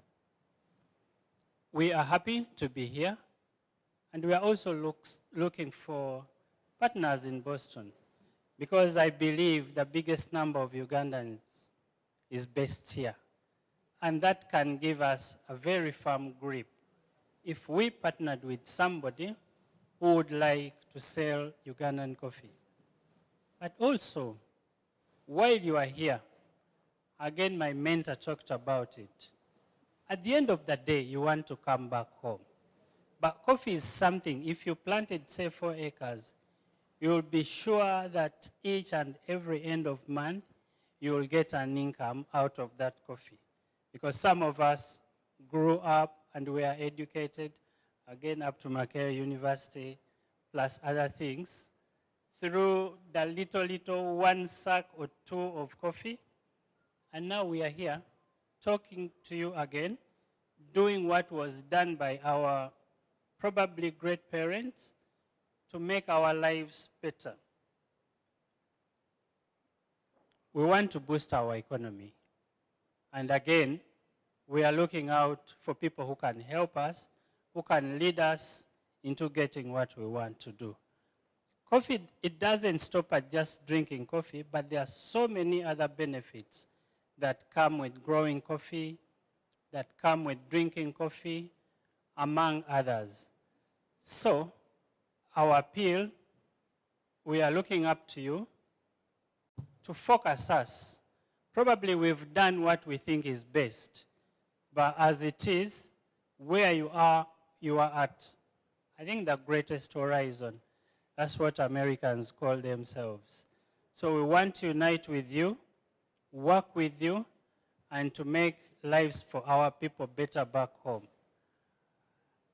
I think there's still a lot that we are learning from here. Right now, I'll stop at that. And if there is any questions in as far as partnering is concerned, in as far as broadening our markets here and elsewhere in the world, we shall really be very grateful.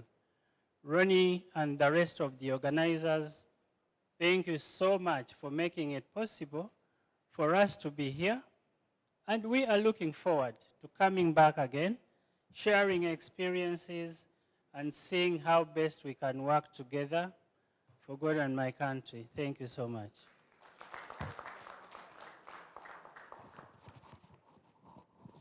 I just have a question. So in terms of employing the farmers and the people that you work with, you want to talk about that, sir?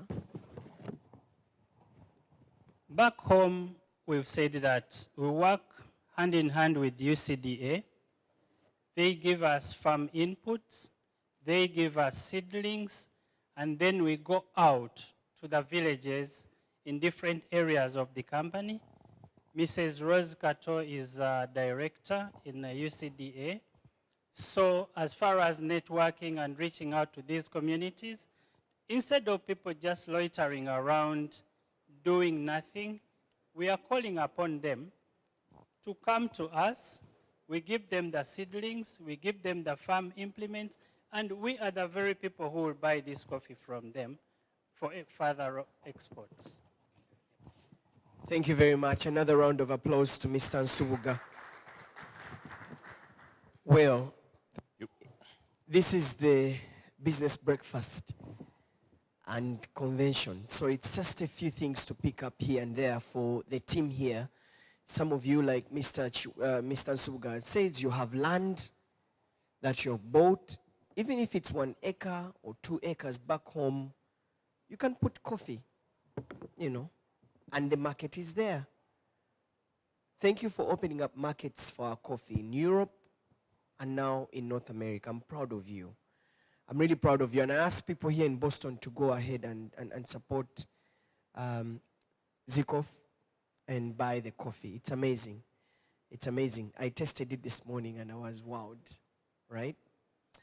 All right, Madame Nampera, Yes, we can order coffee for our children as a principal.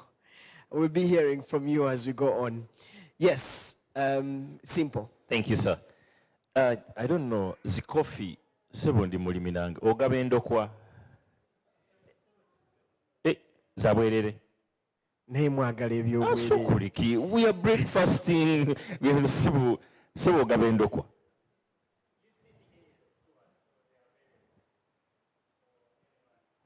For free. Yes. Sebo njijja mukama wa. Bana munkubire mu ngalo nfunye endokwa. Wavu mbugobi. Naye no government government ebadde egaba endokwa ezo. Kangende kuona aze wano.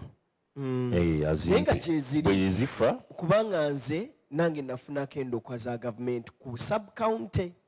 Era government ebadde I think it's Operation Wealth Creation. Bajja ku kyalo sebo nze mbeera kyabakadde. Bugerere. Otegeddeyo? Manyiyo. Era ku sub county baatuwa endokwa z'emmwanyi era n'enzisimba. Essaawa yonna nja kuba nkongola nange ndowooza nziweeyo. Okay, there you go. Kanyongereko kino. Program za gavumenti zino si zaffe eri ffekka. Naye nammwe era sebo simanyi ali ku ground ewo endokwa zojja funa. The problem nti otuuka nodde eno nodde eri omwezi ne guggwako nga tozifunye okyajjuza bupapula. Naye nze tontwala ngenda mu zigoti zigofi gye ngenda sebo neyanziza nva wabanna. Thank you very much. The spirit of Boston. Ndi namayiba ndi mulimi sebo ttaka gyeriri. Soon I think you are moving from breakfast to brunch, right? Over time. Naye nsaba twasambyeko.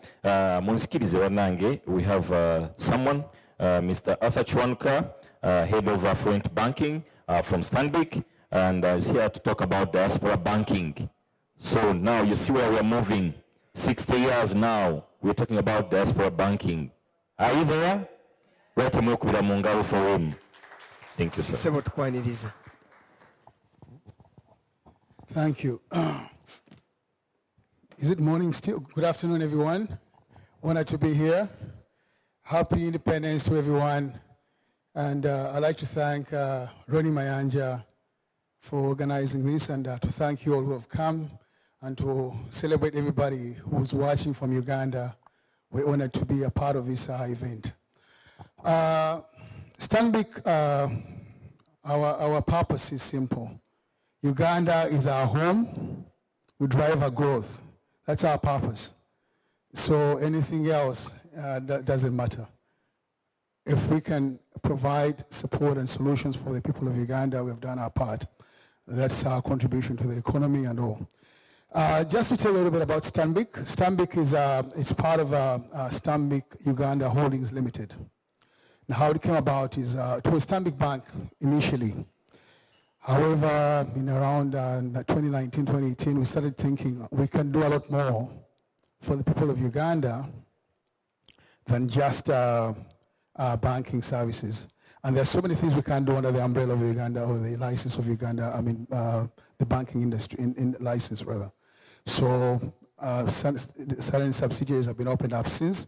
We have a Stanbic Properties that was specifically intended to support Ugandans who want property and proper valuations, proper management of their properties and so on. It made sense, and we couldn't do that under the bank umbrella, but so we created that company. So for you guys who live in the diaspora, if you have a property in Uganda and you want somebody to support you, take care of that. You want to make sure that actually you have, if you want to make sure the value that you're paying for that property that you're trying to buy is correct, that's where we come in to partner with you and ensure that actually you get value for your money.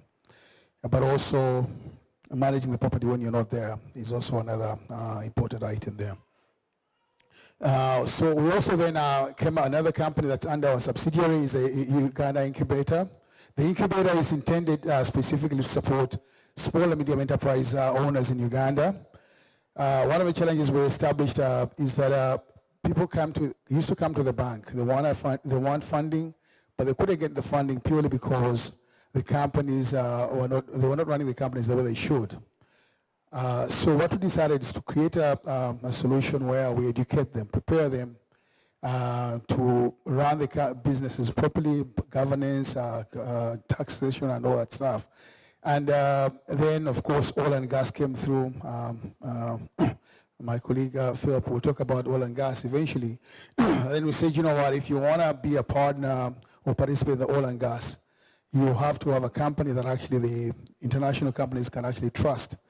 And we started preparing companies for that as well, and it's become a big deal for Uganda. And so it's another subsidiary. Then we have FlyHub, which is fintech. Somebody talked about fintech, and I thought we in Uganda, in Stambik, say, you know what, there's so many things that are coming up. People are moving their businesses into the cloud. People are talking about APIs and all that stuff. How can we participate and support the customers we serve? So that's one way we also will go into that and say, you know what, let's create a company that can help support the businesses that we serve. We also lend money to. Stambik Securities is about investments. One of the biggest interests of the people in this country or who want to bank in Uganda is investments. There's a shift. I mean, people used to buy land, and they still have land, as indicated by everybody who's spoken already. But there are also other investments. You can invest in land. You can rather invest in land or houses, but you can also do other things. There are bonds. There are other securities that you can look at.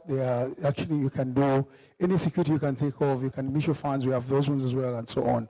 So this one says, if we can't do that through the bank, we can do that through SPS Security, which is another subsidiary. But then the main one, of course, of the companies under the holding is the bank, as that everybody knows. We can do current accounts, savings accounts, any account that you think about.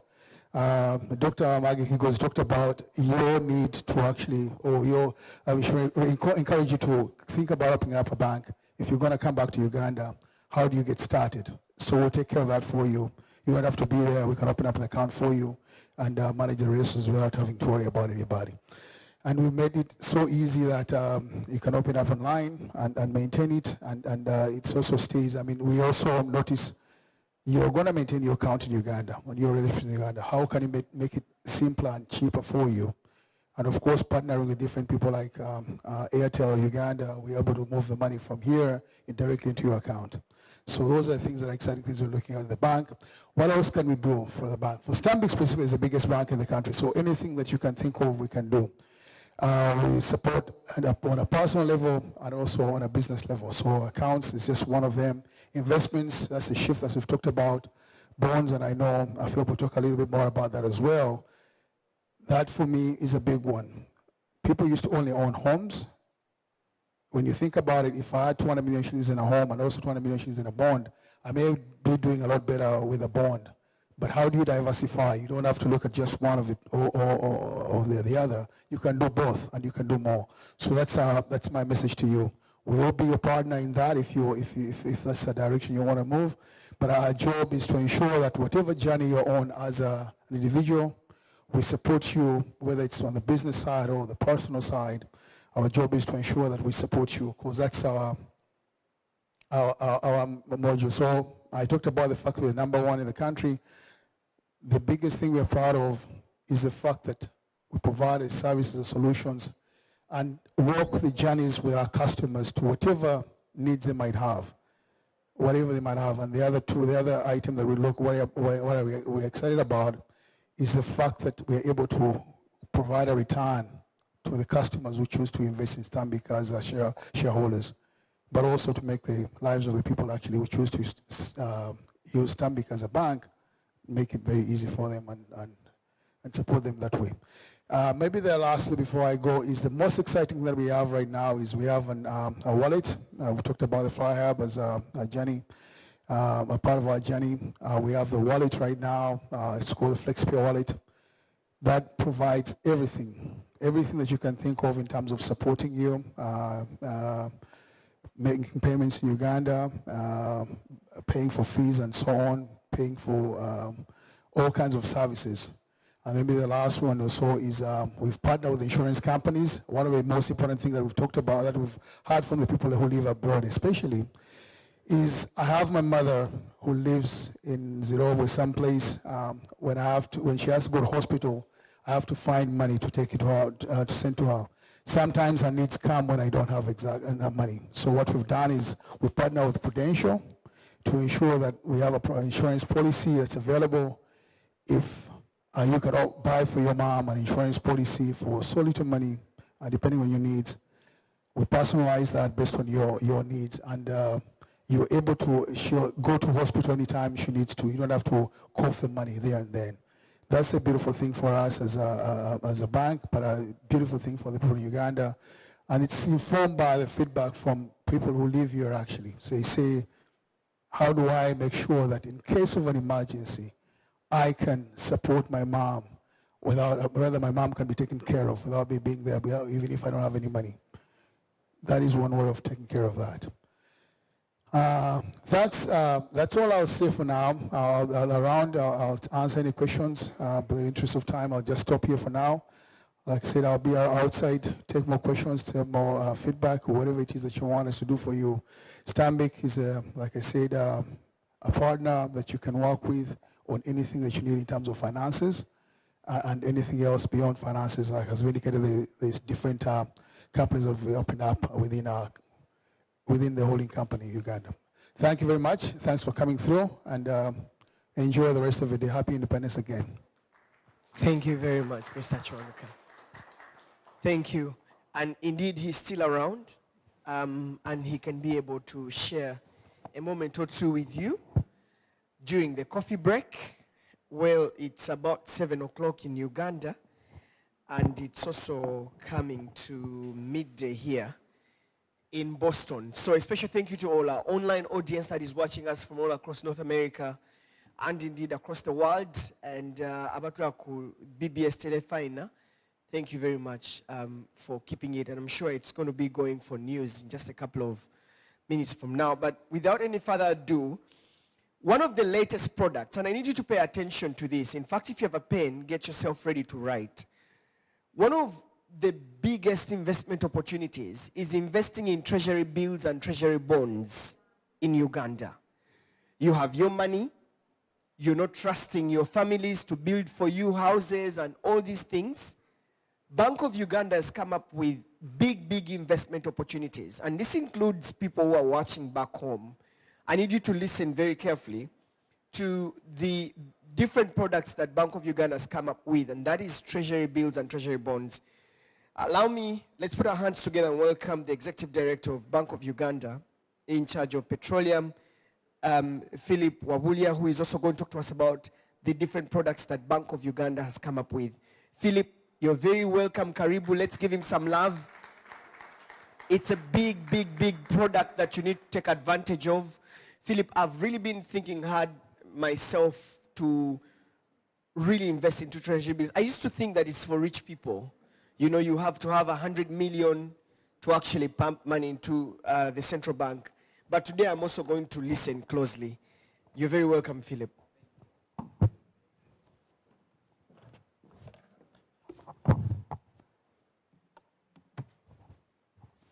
Thank you very much, Solomon.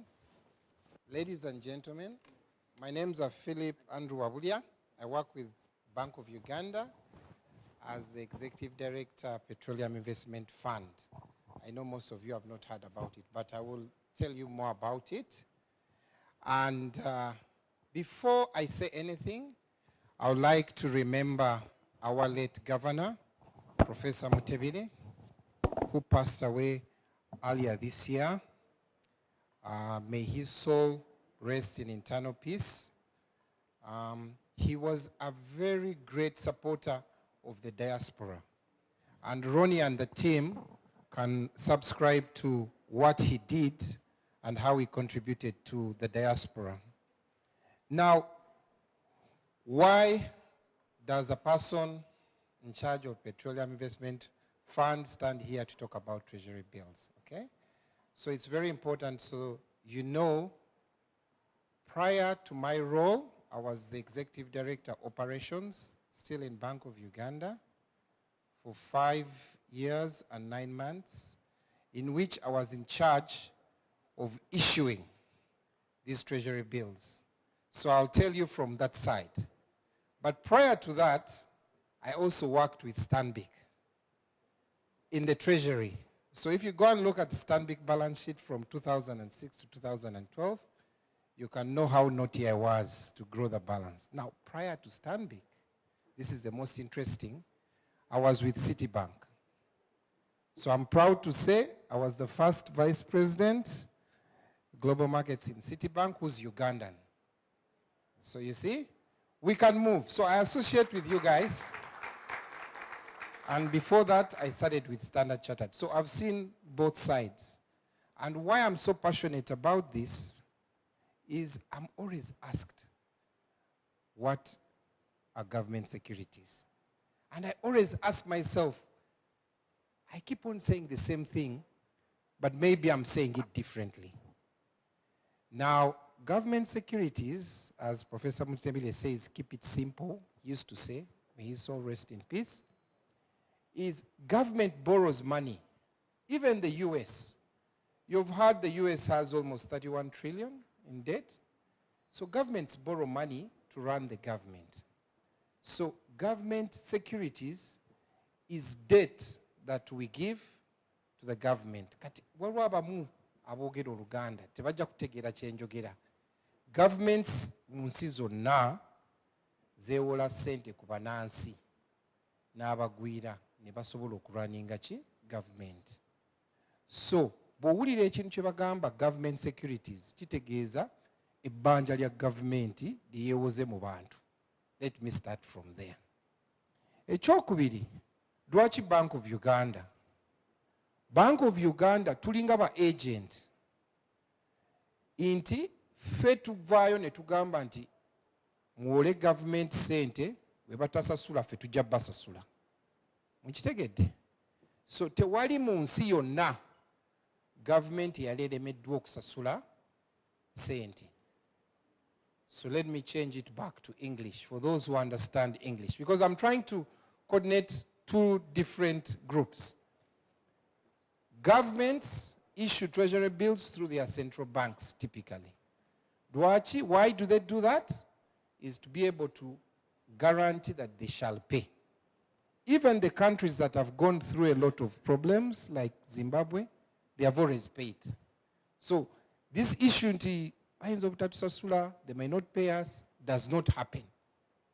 So that is one. Number two, government, whenever it borrows from you, or we're issuing a treasury bills, it assures you you will be paid on this debt and this amount. Ate abamu kumwe mwinza obutamanya tewali kiseera ekyali kibaddewo gavumenti yonna mu nsi neremu okusasula. And lwaki? Kubanga bwegaana okusasula oluddako abantu tebagenda giwa ki sente. So ezo ze sente gavumenti zeekola ki zeyeewola mu bantu ezikozesa ki ekyo tetwagala kugenda yeeyo. Let's stay for Bank of Uganda kyekola. Ffe tukuŋŋaanya sente ekiseera ekituuka ne tubasasula nga gavumenti etusasudde. Bweba tetusasudde era tubasasula. Tulina arrangement yaabo. So abamu edda we used to have certificates. When you buy a treasury bill, you used to have a certificate. Now, we discovered in, I think it was early 2000s, abantu nga babba certificates ezo. Omuntu atali Philip, najja n'agamba, I have this treasury bill. N'atwala sente, kati kyo ne tukijjawo. So kye tukugamba, we took issuing a treasury bill, eberanga bw'olaba time deposit, eri electronic. So, bw'ogenda ku bank n'obasaba nti njagala gula treasury bill, bakugulirawo CSD account. CSD eringa nandigambye Central Depository System account. And then, ku account eyo kujja okureceivanga interest ne principal, which is very important. Now, abamu babuuza, lwaki neetaaga okugulawo account? Why do I have to open an account? I already have an account. What we discovered as Bank of Uganda is many people lost money when they didn't know how much money they had invested in treasury bills. waliwo omukyala yajja lumu n'agamba nzijukira omwami yagambanga nti yali investinga mu treasury bills. This is 10 years later. 10 years later, the husband passed away. The lady has no idea. But we are from Central Bank. Netumugamba, okay, give us your names. Tetwamusaba all those things later jajjao na bichi bichi. No. We get the basic information. Netutandika okuddayo. Nga kituufu omukazi bayina sente nezigenda ku account ye, account nefuuka dormant. Sente nezibeera mu bank for years. No one was what? And guess what happens? They will sit with my good friends, the commercial banks, ngabasirise. Then, one day, Bank of Uganda comes and they declare, oh, we don't know where the person is. I'm going to talk about that later. But right now, the reason why twagulawo account eyo nti etwala netereka information yo, it keeps your transactions. We can see if Serwanja comes and says, I bought a treasury bill in this year, era nga tumugirayo ki statement. So, but not all banks zitunda treasury bills. Njagala nnyo okubeera very clear. Tulina only 8 banks eziri primary dealers. Sigenda kugenda mu details, but bw'oba oyagala kugula treasury bills, if you want to buy, go to your bank. If they are not primary dealers, bajja ku referring to one other bank through themselves. Waliwo ekintu, there is something that came up, and I'm laboring so much on what are government securities. There is tax on government securities. Naye, the way we understand tax sometimes chitutawanya. The tax on treasury bills is 20% of the interest earned. Now listen to this. A person walked to me and said, no, I want to sell my treasury bills. You want to tax us 20%. I'm only earning 15%.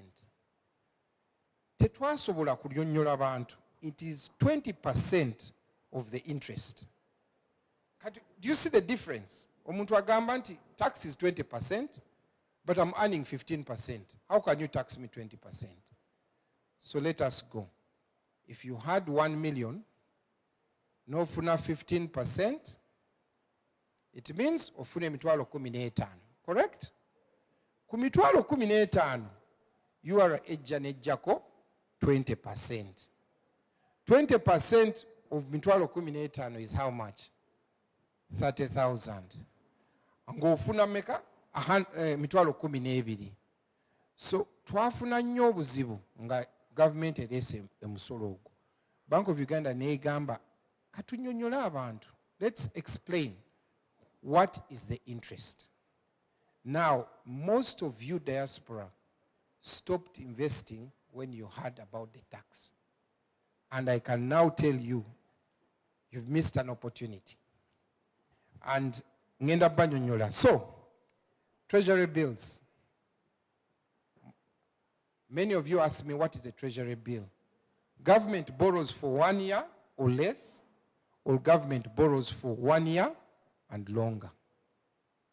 Any treasury bill or borrowing from government, from Serwanja, Ronnie, or Madam Maggie, is a treasury bill if it is less than 1 year.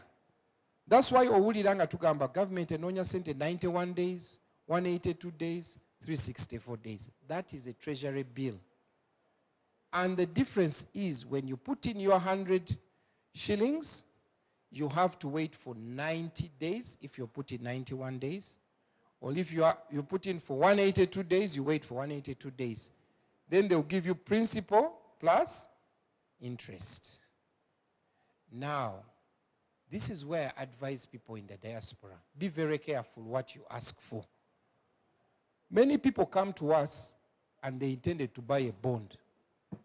Then I go, naye interest rates zigenda kwambuka. Kansoke nkolemu 3 months. They put in 3 months, nezimatuaringa nazerabira. Najja after 2 years, naye natekamu treasury bills zange zino. They have never paid me interest, but the money has been sitting on the what? On the account. What I advise you, is a treasury bond seems to be more convenient for you if you're going to invest this money for a long time. Many people forget the difference. Treasury bond, tuzi issuing up for 2 years, 3 years, 5 years, 10 years, 20 years. Now, many people forget. I had a very interesting situation. A gentleman was 83 years, came to me and said, my sons have sowed. Nfunje ka pension kange, kangule nyumba z'abapangisa. I sat down and I looked at this gentleman. He's 83 years. How is he going to chase people for rent? Okay? So I left the bank, went to his office, and I said, have you heard of a treasury bond? Actually, those things, I don't understand them. Is my money safe? Now, the kids, unfortunately, were convincing him to buy rentals. So I asked him, is this money for you or for the kids? He said, the kids have grown, they have gone, they have moved on. This is my money. So I sat him down and I said, let us invest in the 20-year bond, which is paying 16.5%. Mumanche yangamba, mutabani, even if I was to eat the best food, I can never live for 20 years more from today. Correct?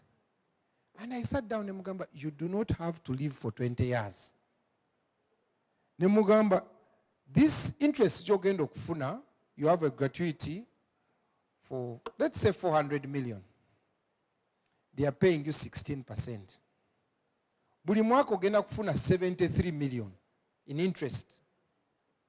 Bozigabanyamu by 12. Every mwezi afuna meka 5 or 5.5 or 6. Okay?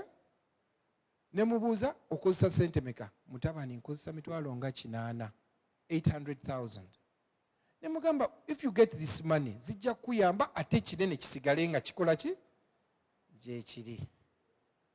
Now this man, lucky enough, he trusted me. He said, ovude mu Central Bank n'ojja mu office yange. Nemugamba, yes. Kati nze gwe nkusasula meka. I said, you don't have to pay me. All I want you to tell me who are your bankers. Gamugamba, okay, bayite. They came, nentula nabo nembagamba, he wants a 20-year bond. Of course, the banks were not happy with me, but nabagamba, that's the best solution for what? For this gentleman. Now, when was this? 3 years ago. First track, beginning of this year. Omwami ngampita ngamba, you know what? I've been living on this money, but endala zisigaddeko ku account. Njagala tuziddemu tuzikole ki? Tuziteekeyo. But I advised him, I said, you can do that. Oba ozireka for medical reasons. Kubanga at 80, now 86 years, you're going to start having medical issues. Nemuwa magezi, gula insurance. So when abantu bano bonna nga boogera, it's good that I came last. Omwami yagula insurance. In March, the man fell sick. And the insurance came very handy, although he needed to top up. But I'll tell you, Katonda mulungi, the man has been able to be looked after with that small money, and he continues having money. So when Bagamanti treasury bill is less than 1 year, treasury bond is longer than 1 year, you people in the diaspora, take an interest. Because centers, you remain with the money for a longer time. Okay? Kati, the question the gentleman asked me, Bwenfa, if I die, what happens? Okay? And I was very simple. Make a will. Ugamba abana, whenever this thing matures, they will make a decision how they want to use it. But for now, sente ziva mu treasury bills zibalabirire. And I can tell you right now, the man is now what, 88? Or 87 now? Right now, that gentleman is a very happy man. He's not chasing people for rent. He's not. During COVID, the man said, Oli bulungi mutabani, I'm receiving my money. During COVID, I can tell you now, I never went, I was not like most of you didn't go to work. I went to work every single day in the office. The central bank doesn't stop. So when I talk about treasury bills and treasury bonds, now that I have your attention, let's talk about it. Why? If today, and I can use my sister as an example, if you own the treasury bill or treasury bond, and for some unreason, wetaga sente, ojagenda wa mukulu Arthur, Mustanbik, and say I have a treasury bond, I need money for 3 months. Let me give it to you as security. If you give it to Arthur and he refuses, you come to central bank. Because the treasury bond is money. It's like I'm telling you, lend me some money of this money that I have. And Arthur says no. Then he will have a discussion with my colleague in supervision. Okay? So advantage one, you have the treasury bond. Now, if I talk about you as a diaspora, you work so hard. But every month you're sending money where? Home. Supposing you got your $10,000, converted it, it is like now, let me say 38 million, and you invested in treasury bonds. Interest kebakuwa every 6 months. Kuwaba na ogendo kusasula school fees or whatever it is. You don't have to keep on investing. So there's an advantage. And every time I laugh, because 3 weeks ago I was in Aga Khan, and those people, every time they look at me, they call me money man. I convince those young boys, whatever savings, because the minimum is 100,000. 100,000. And I gave them a story. I said, you see my twin sons? I got the Abu savings, 4.5, put it in the treasury bonds. Every 6 months, can I see my account? I want to see how much money I have. What have you done? I've trained them to learn to save. By the time they grow up, baja kubanga bayina sente zimala. But it is passive. Umwana omwaye mitwalo 10, mitwalo 5. At the end of the year is 600,000.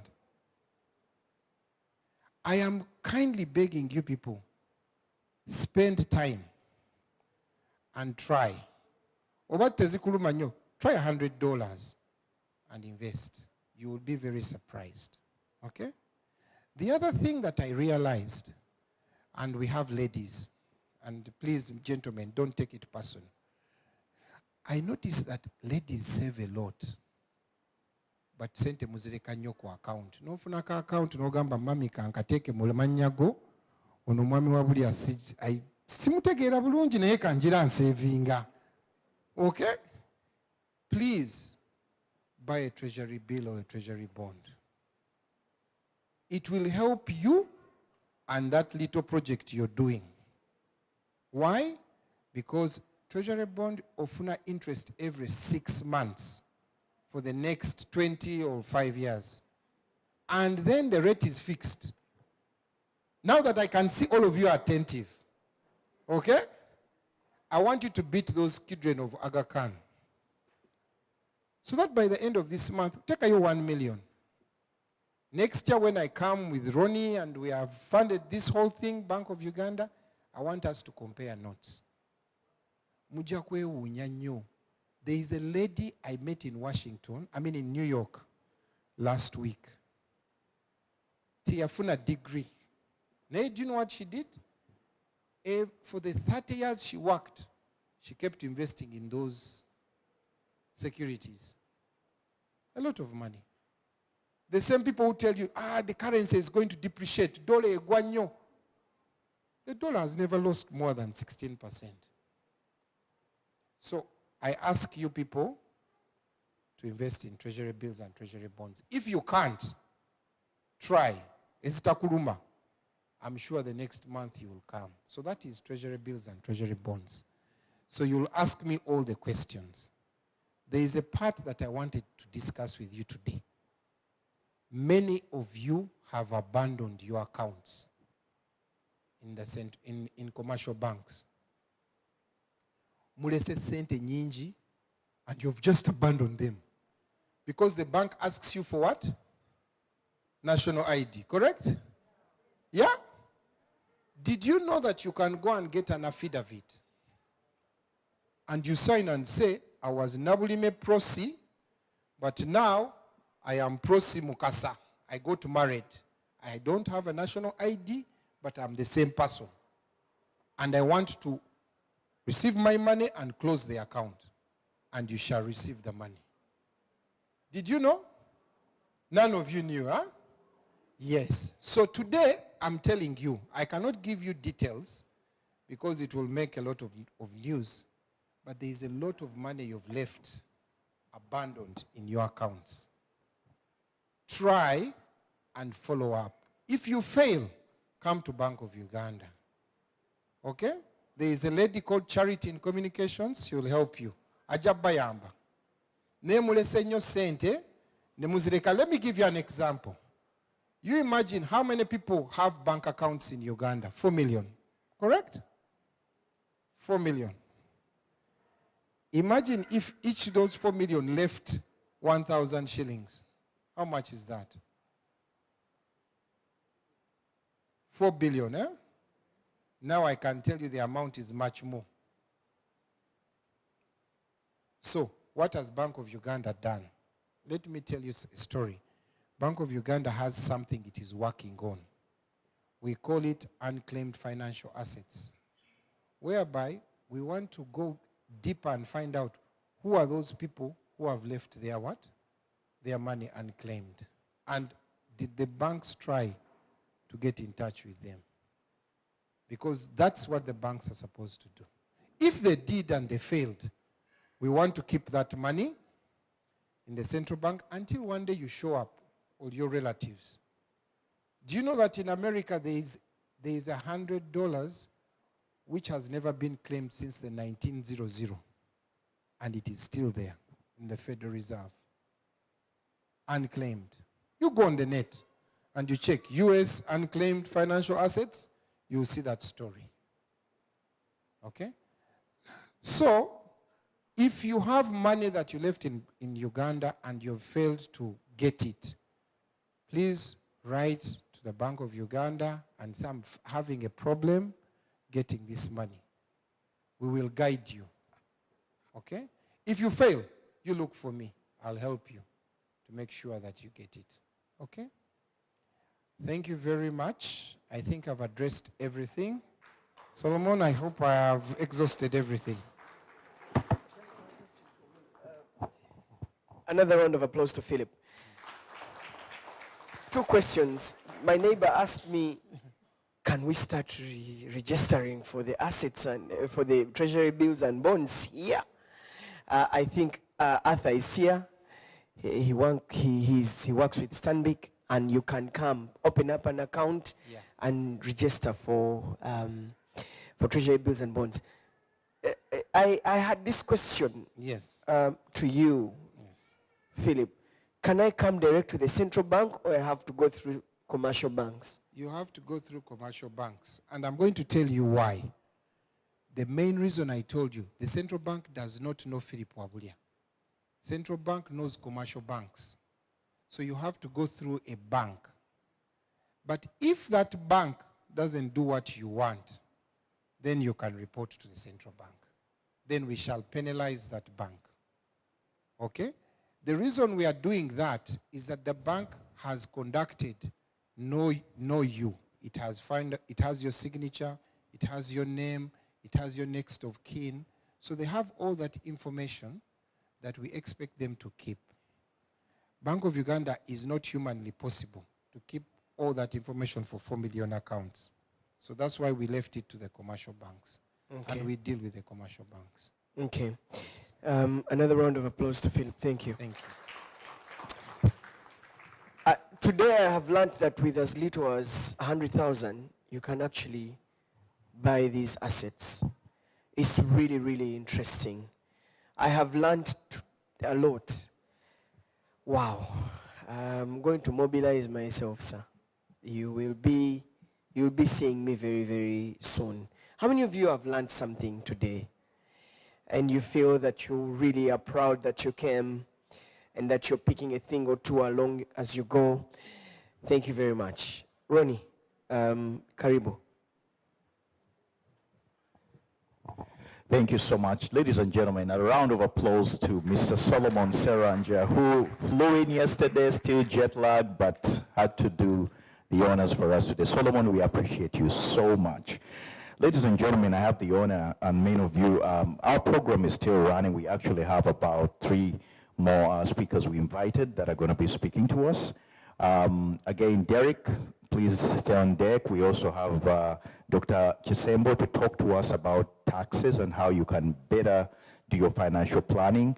We will have Derek and Dr. Chisembo speaking shortly. And then there is also one other speaker who will be coming up. We have a dinner tomorrow. In case you're not aware, in Uganda now it's independence, it's 7 p.m. That means they're into that mode. For us, it's midday here. So tomorrow we have an independence dinner. That dinner will feature the new incoming executive of the Uganda-Boston Association. Mr. Simple, who is the outgoing president, will be handing over to Ms. Maureen and the new cabinet. Maureen has been very supportive of us of this event. I'm very proud to have partnered with you, Maureen, and your team. Prosi, I don't know whether Prosi is nearby. We're going to have a dinner, Touch and Soul Band, Joe Malaika Fashion. We have Mazina Maganda, pile dancers. We have DJ Charlie and many other people will be coming in. It's only $100 just because we have to pay for dinner in this place. Please invite a friend, buy a table. If you're here and you didn't know about it, please do that. But ladies and gentlemen, I happen to have invited the high school principal. Miss Nampera Lujira is the high school principal here in Boston at an academy called Pacific Rim. It's a charter school. And one of the things we advertise, and I always like to make sure we talk about some of the things, was, kind of a career guide to how we can prepare our kids. Many of us are parents now, middle school, high school. She's a high school, again, principal. As a Ugandan, I just wanted to invite her to be part of this event and just give her her thoughts, on how or the commonly made mistakes we make as parents as we prepare our kids either for college or high school, or many of us who went to university here ended up into, say, student loan debt or whatever you want to call it.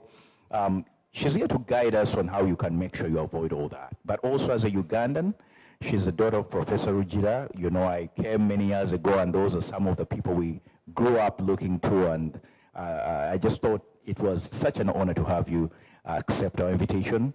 Speak your heart. We're Ugandans, you're Ugandan, you're a high school principal. I like to celebrate my own when I see them. You have a global audience as well, and I would encourage you to greet them and maybe tell us what you think. And then we'll continue with our program. The only reason I brought her in because she has to be somewhere and she's been waiting patiently to speak. So Nampera Lujira, please go ahead. Thank you. Good afternoon and good evening to everyone in Uganda. My name is Nampera Lugera, and I was born in Zambia in the 70s. My parents were connected to Makerere because my father was a dean and my mom was a lecturer. So actually I grew up on the campus until they were exiled in 1977. And so we came here as refugees, and my parents, new to the country, also did not know the educational system. So it was definitely a learning opportunity for them, as well as a participant in the educational education in the U.S. for me as well. I'm lucky that my mother was very vigilant with all of our teachers, and they always knew that my family was extremely dedicated to education. And today I plan on talking about things to consider while raising children in America within the educational system. So first, I'm going to just ask for participation from you. How many people have children who are in the American system now? I have 1, 2, 3, 4, 5, 6. Now, are they in elementary school? Middle school? High school? Okay, so I'm going to talk briefly about things to consider from birth to high school to post-secondary education. So some things to consider before school. So you're pregnant, you're having your child, you're planning either to have somebody come into the house. I've had many judges. I have a 22-year-old and 20-year-old who I've raised here, and I did have a judge in my house who helped me raise my children until they had to go to preschool. So even when we think about the judges who stay with us, are they reading to your children? Something to consider.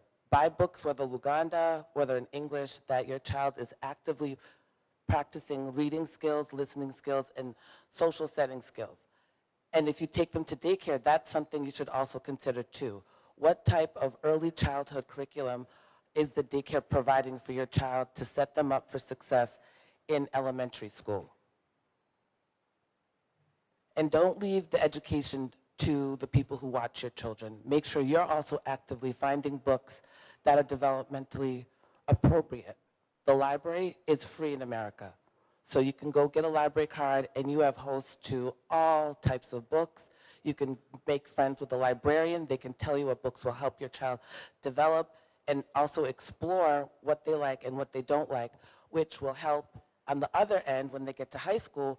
What do I consider my interest and what could I make an entire career out of what I like? Mr. Mayanjo shared with me that some of the likes his daughters have expressed to him. Go to the library, make it a family occasion, find out books, do the research together. You know, when they're in high school, you can analyze. So if you want to be a dancer, this is how much you'll make. If you want to be a banker, this is how much you'll make. And then, you know, that also influences the security that you want for them to have in the future. So as your children enter elementary school, my advice and something to consider would be get to know your children's teachers. Get to know them intimately. Make sure they know who you are and that you're coming to the school and your child has a whole host of people behind them. It's very easy for African American, black people in America to get lost. If your child's in a predominantly white school, you may think that that's the best environment for them, but if the school doesn't know that they're coming with mommy, daddy, auntie, uncle, everyone, they may just disregard them and not give them the education that you want them to have. Again, in the elementary school years, as a parent, do your best to read with them.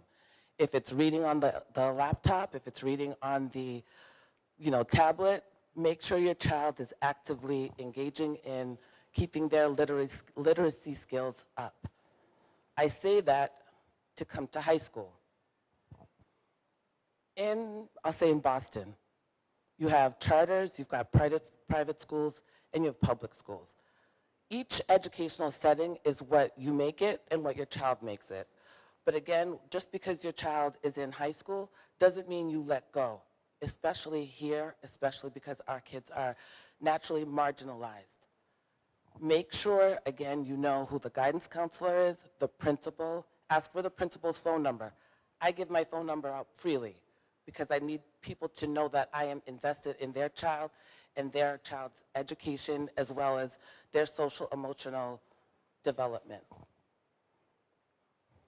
Ronnie mentioned about more things to consider about planning for your child's post-secondary education. I love that I'm coming at the end after you've heard all of this stuff about money. Start saving however little when your child is born, if you can't do it then, when your child enters preschool, if you can't do it then. At every step of the way that your child is in education, put that $10 away, put that $5 away, put that $25, but just make it a habit of investing in their future. Because here in America, we are already at a deficit as immigrants. We don't have generational wealth yet. We don't have people who are giving us things that are passed down. Property, if you're a first-time home buyer, it's probably going to take 3 or 4 generations to gain that wealth back and cycle it back into your family. Some other points about high school. Explore different career options with your child. as a principal, and I meet many kids who have different feelings about their parents at this age. The youth may not be the nicest. They may be rejecting their culture, and they want to assimilate more and feel more comfortable with being an American. So that's a real thing, right? But it's our job as parents to make sure we are connected with our children. We have an open line of communication. And we also give young people the grace to make a mistake, know that we're there as their parents to pick them up and create that net of safety so that they're practicing mistakes so they don't create them in the future. Some other things to consider as you prepare for post-secondary, after high school, planning for your child.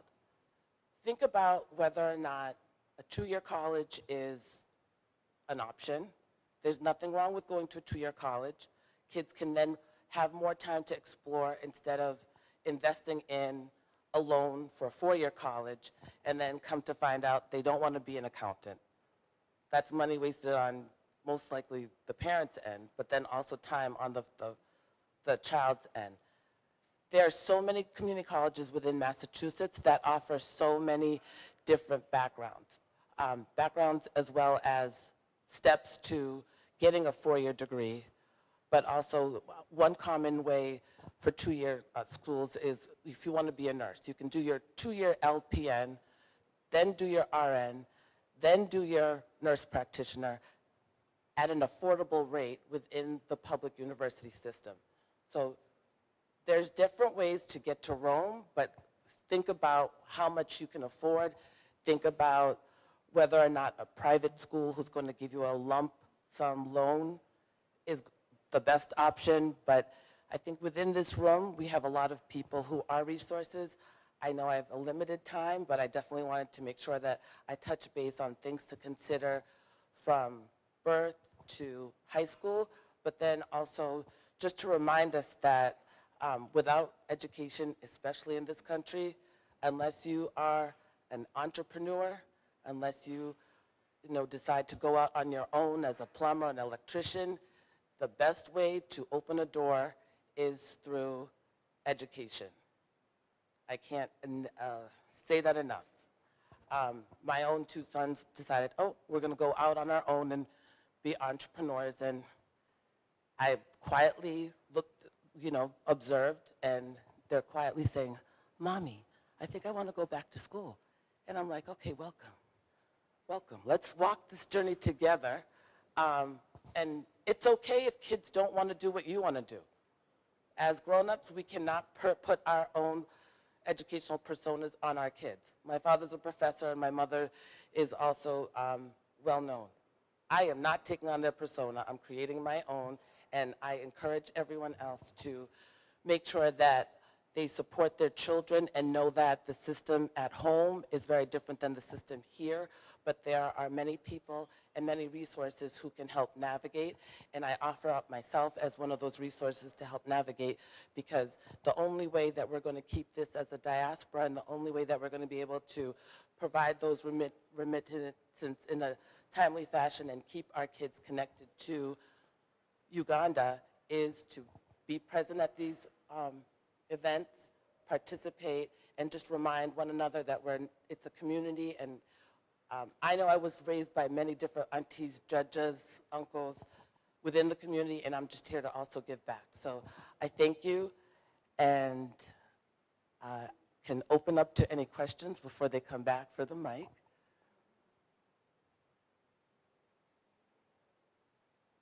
Well, I appreciate this time, and it was a pleasure, and I'm so proud to be able to celebrate the 60th anniversary of Uganda's independence, my country and my home. Happy Independence Day. Thank you. Certainly. She's also around. Again, we're going to be breaking bread in just a few minutes. You can go and touch base with her. Great minds here. I am learning and taking in everything. Right? I am learning and taking in everything. Mama, can I say that I can't stay the same after this hearing great minds speaking about deep stuff that we don't get to listen to oftentimes, hearing the different products and different mindsets. I've just tweeted about this event and everyone is really excited to listen in. So lots of stuff to take in. We'll get about 3-4 people and then we can break off for lunch. I'm sure you have a long day ahead of you. Let me invite Mr. Derek Timer, who is a financial expert, to come and really talk to us about financial literacy and savings and investments. And he's coming up along with Ruth Navido to come and really talk to us about financial literacy and in areas of investment, insurance, health, and education. Karibu. Thank you very much, Solomon. Good afternoon, everyone.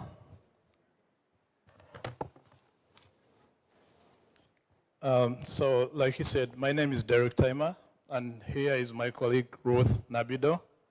And me and Ruth are from WSB, WFG, which stands for World System Builder, stroke World Financial Group. And we're just a community of financial professionals determined to provide the best financial education and to revolutionize the services, the financial services industry. So what I mean by revolutionize is that we walk to you. You don't have to go to a financial advisor no more. We walk to you and we show you, we teach you about everything that you need to know about financial education. And we realize that whatever we talked about today rotates about education, knowledge. How much do you know about what everyone here is saying? They will be gone, but you remain without enough knowledge, and we'll bridge the gap. So that's our job, to educate you about the things that you need to do, the things that you need to know about finance. So how do we do it? We do it through the major components of financial education, and that's tax, insurance, retirement planning, college planning, investment, estate planning, long-term care, and funeral planning. These are components, the major components of financial literacy. All of us here need to go through these before you think about building a very strong financial foundation. If you don't do this, you're simply wasting time. If you don't have any knowledge about how you build your financial education, financial foundation, if you don't know how to increase your cash flow, if you don't know how to manage your debt, if you don't know how to get proper protection, if you do not know how wealth can be built, if you do not plan your retirement, if you do not know anything about wealth preservation, then you can't build a very strong financial foundation. That's basically what we do. So, in brief, and I'm going to let my colleague do a climax about it because she's a very exciting lady. When she starts to speak, she will not stop. But I wanted to tell you about the effect, the simple effect that taxes can have on your bottom line. You need to know how much taxes can affect your investment. You need to know how life insurance can affect your financial progress. You need to know when to start planning for your retirement. Those who have kids, you need to know what you need to do to plan for their college. For investment, we tell you about the different portfolios and who are the players, who are the key players in the market, because we work with the best in this industry with big, huge asset bases. So you are safe with your investments. Everyone has an estate. Estate doesn't mean that you should have a lot of money. Every home is an estate. If you don't have an estate plan in this country, you may find problems. You may find problems passing on your wealth to somebody else when you pass. So it's very, very important for you to understand how estate planning works, and that's our job. We give you the information free of charge. Then long-term care. All of us, especially in this country, we know about how people are surviving in old age. If you don't have long-term care planned, you might have issues when you grow old and you need care. Because it's not like back home where a relative is going to take care of you. If you're planning to grow old from here, you need long-term care planned. Then we have funeral planning. We have Gwanga Muje here, but what we talk about is far, far different from Gwanga Muje because it's so broad. So we have a desk out there. If you want more information, you can always come and we make an arrangement, and we can also educate you one-on-one if you call us. And Ruth is going to tell you our address. Ruth, you want to add on more? Thank you. Thank you, Derek, for that breakdown. Good afternoon, everyone. I appreciate the opportunity to speak to businessmen and women in our audience. It is such a powerful audience. Again, my name is Ruth Nabido, and I run a financial services business.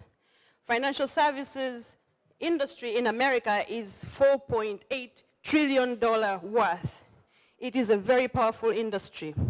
But our specificity is we specify in life insurance, investment, education, and investment, life insurance, and health insurance.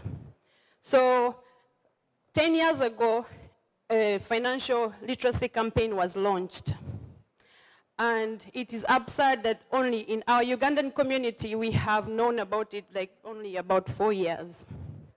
So they encourage all communities in America, people who moved from Africa, Latino, Asians are taking part to participate and represent their people here in America. This used to be a work of, I would say, some communities. When you look at the cycle of poverty in minority communities in this country, the reason is we lack knowledge. We are not exposed to the information so that us too can make sound financial decisions. We don't know where to put our dollars to gain growth. Taxes, protection, how to build a strong financial foundation. In our communities, no one is receiving an inheritance from their parents. In our communities, we pass down generational burdens. That is called generational cycle of poverty in black communities, in minority communities in this country. So, but when you look at the most powerful families here in America, the most influential communities and families, I won't name them, the way they have maintained power and money and wealth is by the structures put together in this book, what Derek has just mentioned. The way they build power, not only just build generations, 3 generations ahead, but they educate their children from childhood. They make sure their children are interested in finance. If at least at high school they make $500, they make sure they teach them how to save at least 10% of their money. And not only saving it, but saving it where it grows. And then make sure that they save money where it grows and they will pay the least amount of tax. Or they pay almost 0 tax.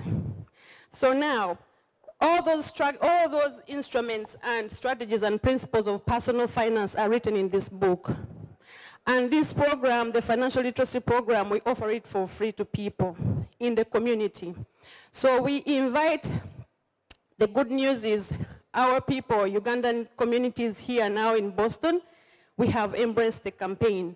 And many people are getting certified to be certified educators. So anybody, it's an open market. Anybody, please, we want more educators to come and pass on this information. So when you look at the statistics here, I will read a line. So the information here, these are true facts compiled from 2 countries, Canada and America. But when you look at the US picture, it's even gloomier because they say 79% of Americans feel the financial stress. And more than half live paycheck per paycheck. And then 62% of Americans carry credit card debt, and 37% have already maxed out their credit cards.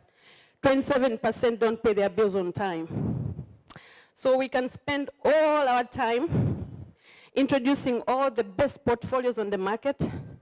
Where should you invest your money? Whatever it is. If you don't have money, you can't invest. If you don't know the principles, you can't make money. Are you just making a little bit of money to get by? Can you be an entrepreneur in this country? This country was built for entrepreneurs. You can be an entrepreneur, you build a big business in the financial services industry. We have embraced the healthcare system. Yes, the healthcare, we are nurses, we are registered nurses. We do so much, we are excelling in that field. What about finance? If you have a legal problem, you're quick to call your lawyer. You have a stomach ache, headache, anything, you don't feel fine, you're quick to call your doctor. When you work 5 years, 10 years, things are not moving, you're on a treadmill, why don't you consult with a financial professional or an expert? So now they say, it's ironic that we live in one of the wealthiest countries in the world, but we always have money problems.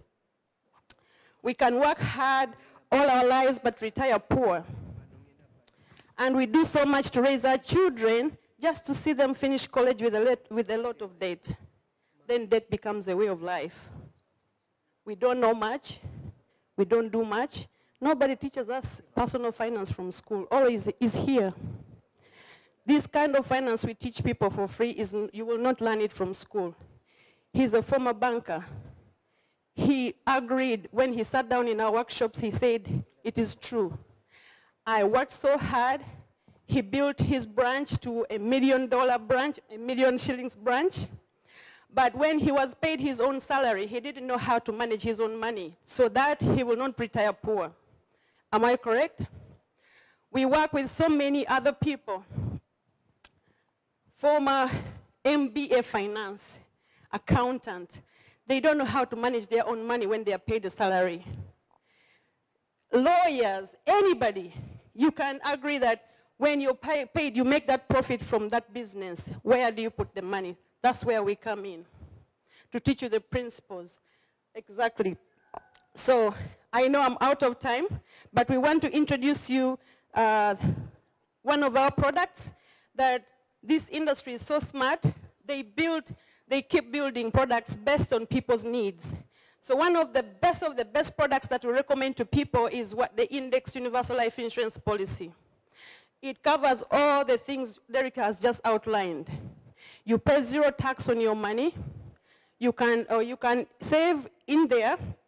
Some of the money you invest in your insurance policy goes to cover you with life insurance, and then the balance, like almost 70%, is invested for you inside of that policy, and you pay 0 tax.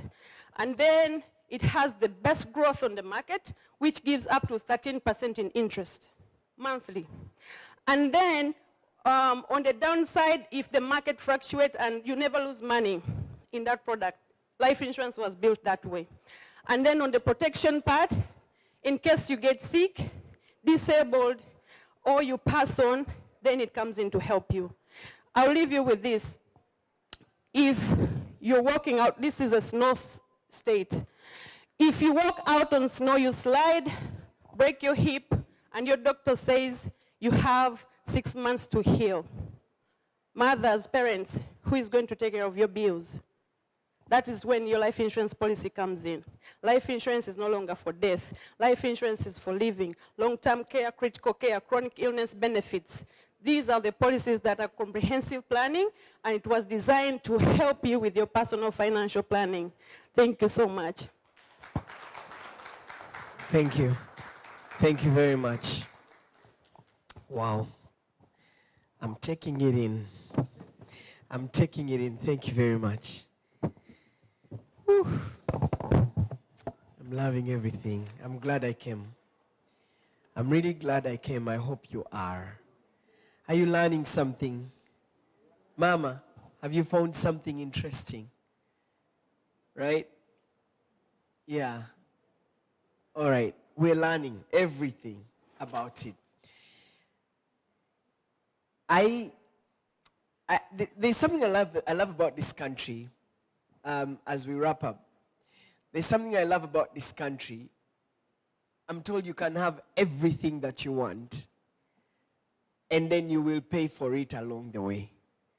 So when I came here, when I was told about the system, I told myself, if I was in this country, I think I would drive a Range Rover, because you have to pay per month, But at the end of the day, you have a big house, you have a big car, you have everything you need, but you have to work hard to be able to meet your monthly obligations. Wow. Another thing that came to my mind is taxes, right? And so we're privileged to be having one of the leading tax consultants in this country, a Ugandan, to talk to us about managing our taxes. Dr. Michael Chisembo is the president of the Multi-Professional Consultants.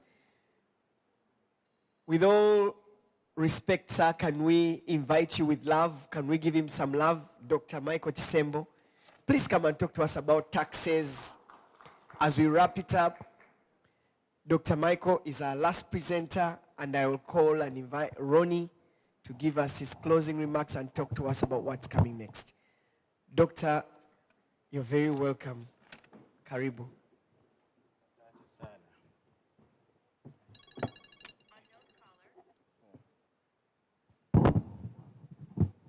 Dear ladies and gentlemen, I'm not going to tire you so much today and this afternoon. Let me greet my brothers and sisters in UG, the land I love so much, and also good afternoon here. I would say I'm the old person who prepared tax in Uganda and here. The first time I did prepare here I was in the college in 1983 here in Massachusetts, when we were using only papers. And then after that, I went back. I did not stay here. I went back to Uganda after my college, my grad school here. And the one thing I loved so much was the Bank of Uganda, to be frank with you. I did participate a lot in treasury bills and treasury bonds. For my 12 years, I spent in Uganda, working in Uganda, before I came back here. Now, thank you very, very much. The only thing I never liked from you is the closing of Greenland Bank, which I almost lost my money, but I did not lose it, thank God, because the accountant was my classmate at Namirango College, so he alerted me. But thank you very much for all that treasure bills, and I hope when I go back to Uganda, then I'll participate again. Now, I don't want to talk too much on this taxation and planning. I'm a practitioner, and I'm here representing our company of a multi-professional consultant, which has been here since 2002. And it is made up of many Ugandans, and also we have staff from India, which I think one time I was warned rather than the Embassy of Uganda in Washington. When they called us in our office, they said, "Banange, why temwina banna Uganda when you are employing in?" I said, "But this is one of them." So, what we do, especially now, the accounting or first strategic management, when you're starting your business, you'd have a strategic management, first and foremost. And then you go into financial planning, which my friends have been talking about. And then you make sure your account, you have put in place a sounding accounting system in your company, on your business. And let me let you know, because I work so much with internal revenue service here, we call IRS, as we have in Uganda, Internal Revenue Authority, right? Is it Uganda Revenue Authority? So it has become very critical now, especially the last announcement by IRS, that they are going to put more emphasis on compliance on small businesses, effective this year. I'm not going to say that because the US government has given a lot of money to small businesses, and they have given a lot of money to help us come out of COVID-19 and all those. But it's extremely very important now for those people who have business down here in this country to make sure that you have the sound accounting system in place. They have increased the number of compliance staff at IRS level, and they are training new people. So let us, especially the people from the diaspora, and especially those who are starting new businesses, because we have seen a lot of diaspora people starting a lot of businesses this time. They want to be maybe financially independent, as somebody was talking here, but it's extremely very important. I want to emphasize this, to have a sound accounting system in place, because the compliance from IRS is going to be increasing. Now, let me see what we do. Simply what we do as multi-professional consultants, apart from what I teach at the university, I teach the finance and accounting and taxation. We have our own practice. We're practitioners. Most of us are from Uganda and from East Africa. Now, what we do in our company, we do strategic planning for small businesses. We do financial planning for small businesses and medium businesses. When you talk about medium businesses in this country, we talk about less than 1,000 employees. So those are small, medium businesses, and low business up to 2 people. Also, apart from strategic planning, we do financial planning, and then we do accounting. We set up accounting system and sound accounting system for all businesses. I'm glad when I was in Uganda in June, I saw that they have started using QuickBooks Online. Probably they have, and also they have another software from India, which also we are interested, because I'm trying to transit going back home, the place where I was born and the place which I love. Because what we say, but Mike, you again, I need to put this statement. I love Uganda so much because I used to cry when I was young. I used to cry whenever they were playing the national anthem, and whenever the crane was playing, and I used to call them the flying crane. But most important, I love Fort Portal, where I was born. What do we say? East and West, but home is the best. So, apart from the setting accounting system, we do a lot of tax services. We work close with the Department of Treasury. We work close with the Internal Revenue Service. We represent all our clients, company and individual, in the court, IRS court. And also we incorporate companies. Apart from that, recently we have also put payroll services. So it's just a stop. What do you call it? Stop? What do you call that? One stop shop, whatever. One stop what? One stop shop. I'm not a good talker. Now, recently also we have entered into the field of immigration.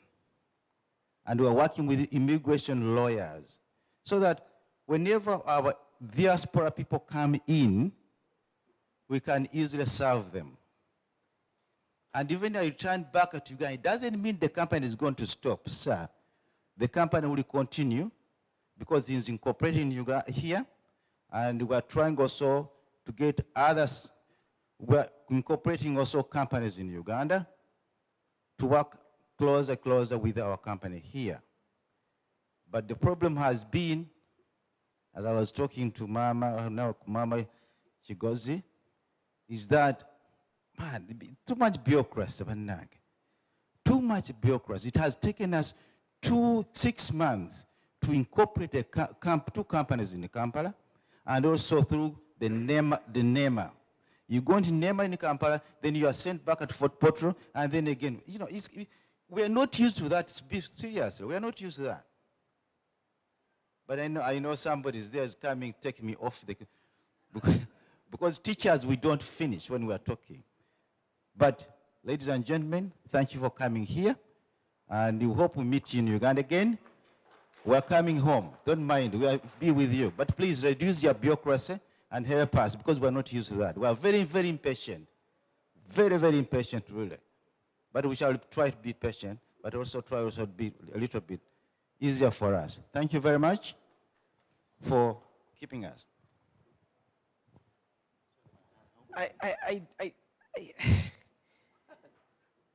Dr. Maggie, I thought that this issue of incorporating companies and for people who are beginning businesses was long sorted with the one-stop center that the Uganda Investments Authority put up, wasn't it? Yeah.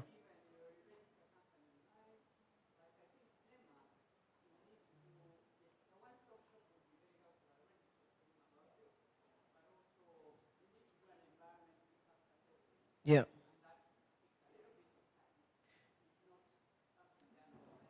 I actually thought about the environment impact assessment is done by the person who is beginning the business. They get one of the consultants to actually do the environment impact assessment report, and it's submitted to NEMA for approval. So that's where you're saying it's taking time. Yeah, we did submit, we did get a consultant from Fort Portal, and then went to Kampala, and then the Kampala then have sent back to Fort Portal again, the city, to give another assessment, and then send back so that you can get a license from the NEMA. It's something. But I agree with that online. When my assistant did that online, especially reserving the name, it was much easier.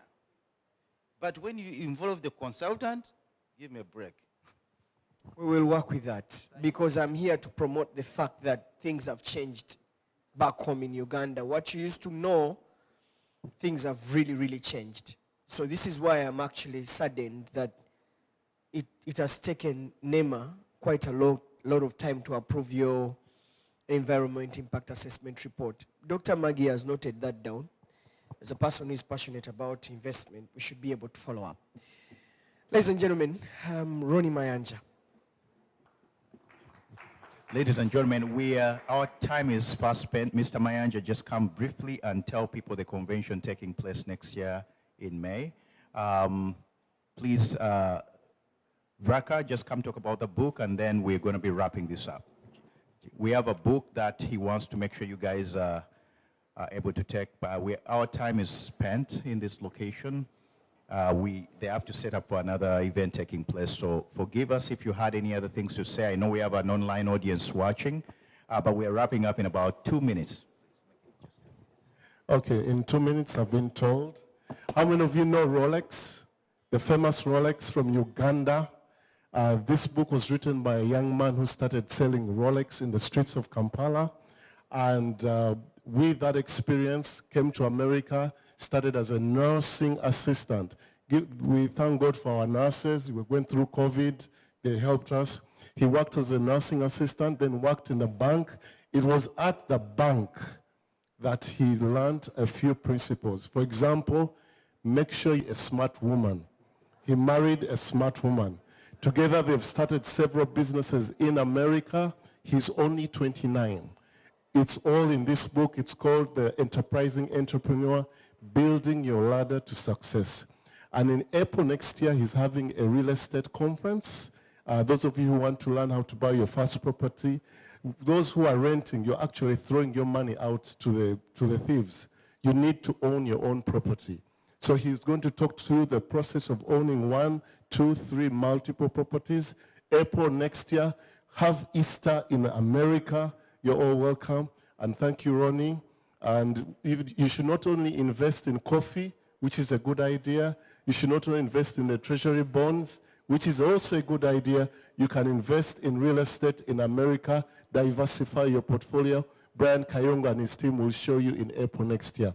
The book is only $20. You can find it here at this conference, or you can tomorrow, or here as well, and you at the dinner, and then you could also get it on Amazon. Ronnie, you're doing a good job for our community. We thank you. Let's give a hand. Thank you. Gloria, please, if you can come here. Mr. Mayanja. Mr. Mayanja happens to be, I invited him all the way from Seattle. He's the chairman of the Buganda Convention, Buganda Bumu Convention. The king of Buganda will be joining us in Seattle next year in May. I happen to be the head of their fundraising team. I invite you on their behalf, and I just want him to say something, and then we wrap up. Thank you very much, Ronnie. My name's Engineer Moses Gai Mayanja, the Kabaka's representative in the Pacific Northwest. I live in Seattle, Washington, and I'm very happy to be with all of you. First of all, I want to thank you, Ronnie, with all your team for organizing such a fabulous event. The speakers have been so great. Thank you very much. You should be doing a few things like this, maybe twice a year. This is very, the funding, okay, we can all come in and pitch in, and this is very informative. Not like Solomon, who is surprised. I've learned a lot, though I've lived in this country for 30 years. Ladies and gentlemen, mine is easy. I invite you to come and join us to the Buganda Bumu Convention, which will be in Seattle, Washington in May of Memorial Day weekend of 2023. I know we are time barred. I'll be brief, but we'll send you all the relevant information to come and be with us. Thank you very much. Thank you for attending. With that, I believe we are done because, again, Gloria, is there something you wanted to say about the share butter? But, ladies and gentlemen, I just wanted to take, as she comes, I just wanted to thank our patron, Dr. Maggie, again, chairperson, Makerere University Endowment Trust and Foundation. Thank you to our speakers who came in today. We really appreciate you guys. Thank you for all of you guys who have participated in one way or the other. Gloria here has some share butter. She's all the way from Arizona. She's one of the people who reached out to me when we started advertising and promoting this event. Could you just say in a minute just what you want people to take away from? She's going to be here for the dinner tomorrow, and maybe she'll get some of her product. Thank you very much, Ronnie. Thank you, everybody, for listening to me and coming to this convention. My name is Gloria Kadidirwe, and I'm here on behalf of Livara Natural Shea Butter. It's the leading #1 product producer, manufacturer of shea butter back home. And we have now brought our products to the US. Please come by our booth and know more about Livara shea butter. Thank you so much. Yeah, our website is www.mylivara.com. You can order all our products online. And my number is 480-468-4543. Thank you so much, Ronnie. Ladies and gentlemen, because there is another event coming up, we need to really kind of vacate this place. We can take our meeting in the foyer area. The people setting up or basically dismantling this whole event, please go ahead. In a special way, I wanted to appreciate Mr. Solomon Seranja, our Komla Dumla award-winning journalist by BBC, who has done us good. He's also the executive director of the African Institute of Investigative Journalism. I hope to do some connections with you here in Boston, at Boston University and other places. To our speakers, Zigoti Coffee, our sponsors, Mr. Wabulia, Mr. Arthur Kiwanuka, Nampera, the principal. You're coming tomorrow. We are recognizing you in a special way because I like to celebrate Ugandan. Please join us tomorrow. Ladies and gentlemen, if you need a ticket, the tickets are available, courtesy of the incoming leadership. Simple, I'm sure, will have some tickets, but also Afande Momo or Maureen Asimwe, together with Prosi. The incoming executive should have that. We are swearing in the new executive tomorrow. Please come, support them. I don't know if there is anything, housekeeping we left out today. Please let us know. Prosi, do you want to say something as the new vice president incoming? She just wants to invite you guys, and then we are done. Ladies and gentlemen, thank you so much for coming, supporting us, and being part of this event. And then just a minute, because these hotel people on my case. So much. Njagala okwebaza abantu mwenna abaze olunaku olwaleero. Mbadde njagala okuzzaamu omuntu olunaku olwaleero amaanyi. I do business in Uganda. I just wanted to encourage Ugandans okukola business ewaffe eka. Maama yazze wano yatugambye, let's love Uganda. So when I started doing business back home, abantu bangamba bagenda kuba tebijja kukola. I have a successful business, textiles. And kyenkusaba maama, mutusalire ku bisolo, tukomewo tukole ebintu eka. Encourage us. We want to invest in our country. Naye emisolo gitulemesa. I was seeing a program, Ghana is exempting people from the diaspora from taxes. They're not paying taxes in their country. Mutu encouraging okukola ebintu ewaka by exempting us from the taxes. We really want to invest. We love our country. Mukama bawe omukisa. Ladies and gentlemen, Prosi is among the incoming executive of the Uganda-Boston Association. They'll be sworn in tomorrow. We will also have Fande Momo, but let me give it over to Mr. Solomon Seranja, CEO of AAI, or African Investigative Journalism Association in Uganda, to take it away. Round of applause to Ronnie Mayanja. Thank you.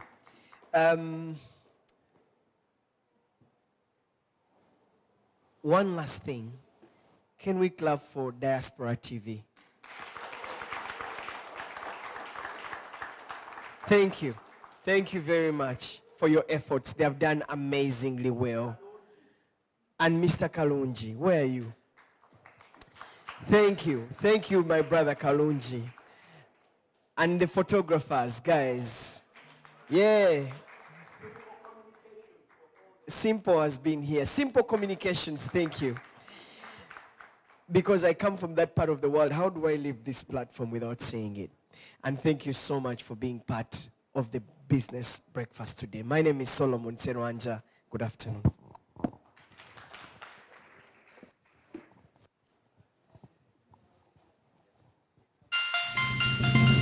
This is Diaspora TV, your #1 global network.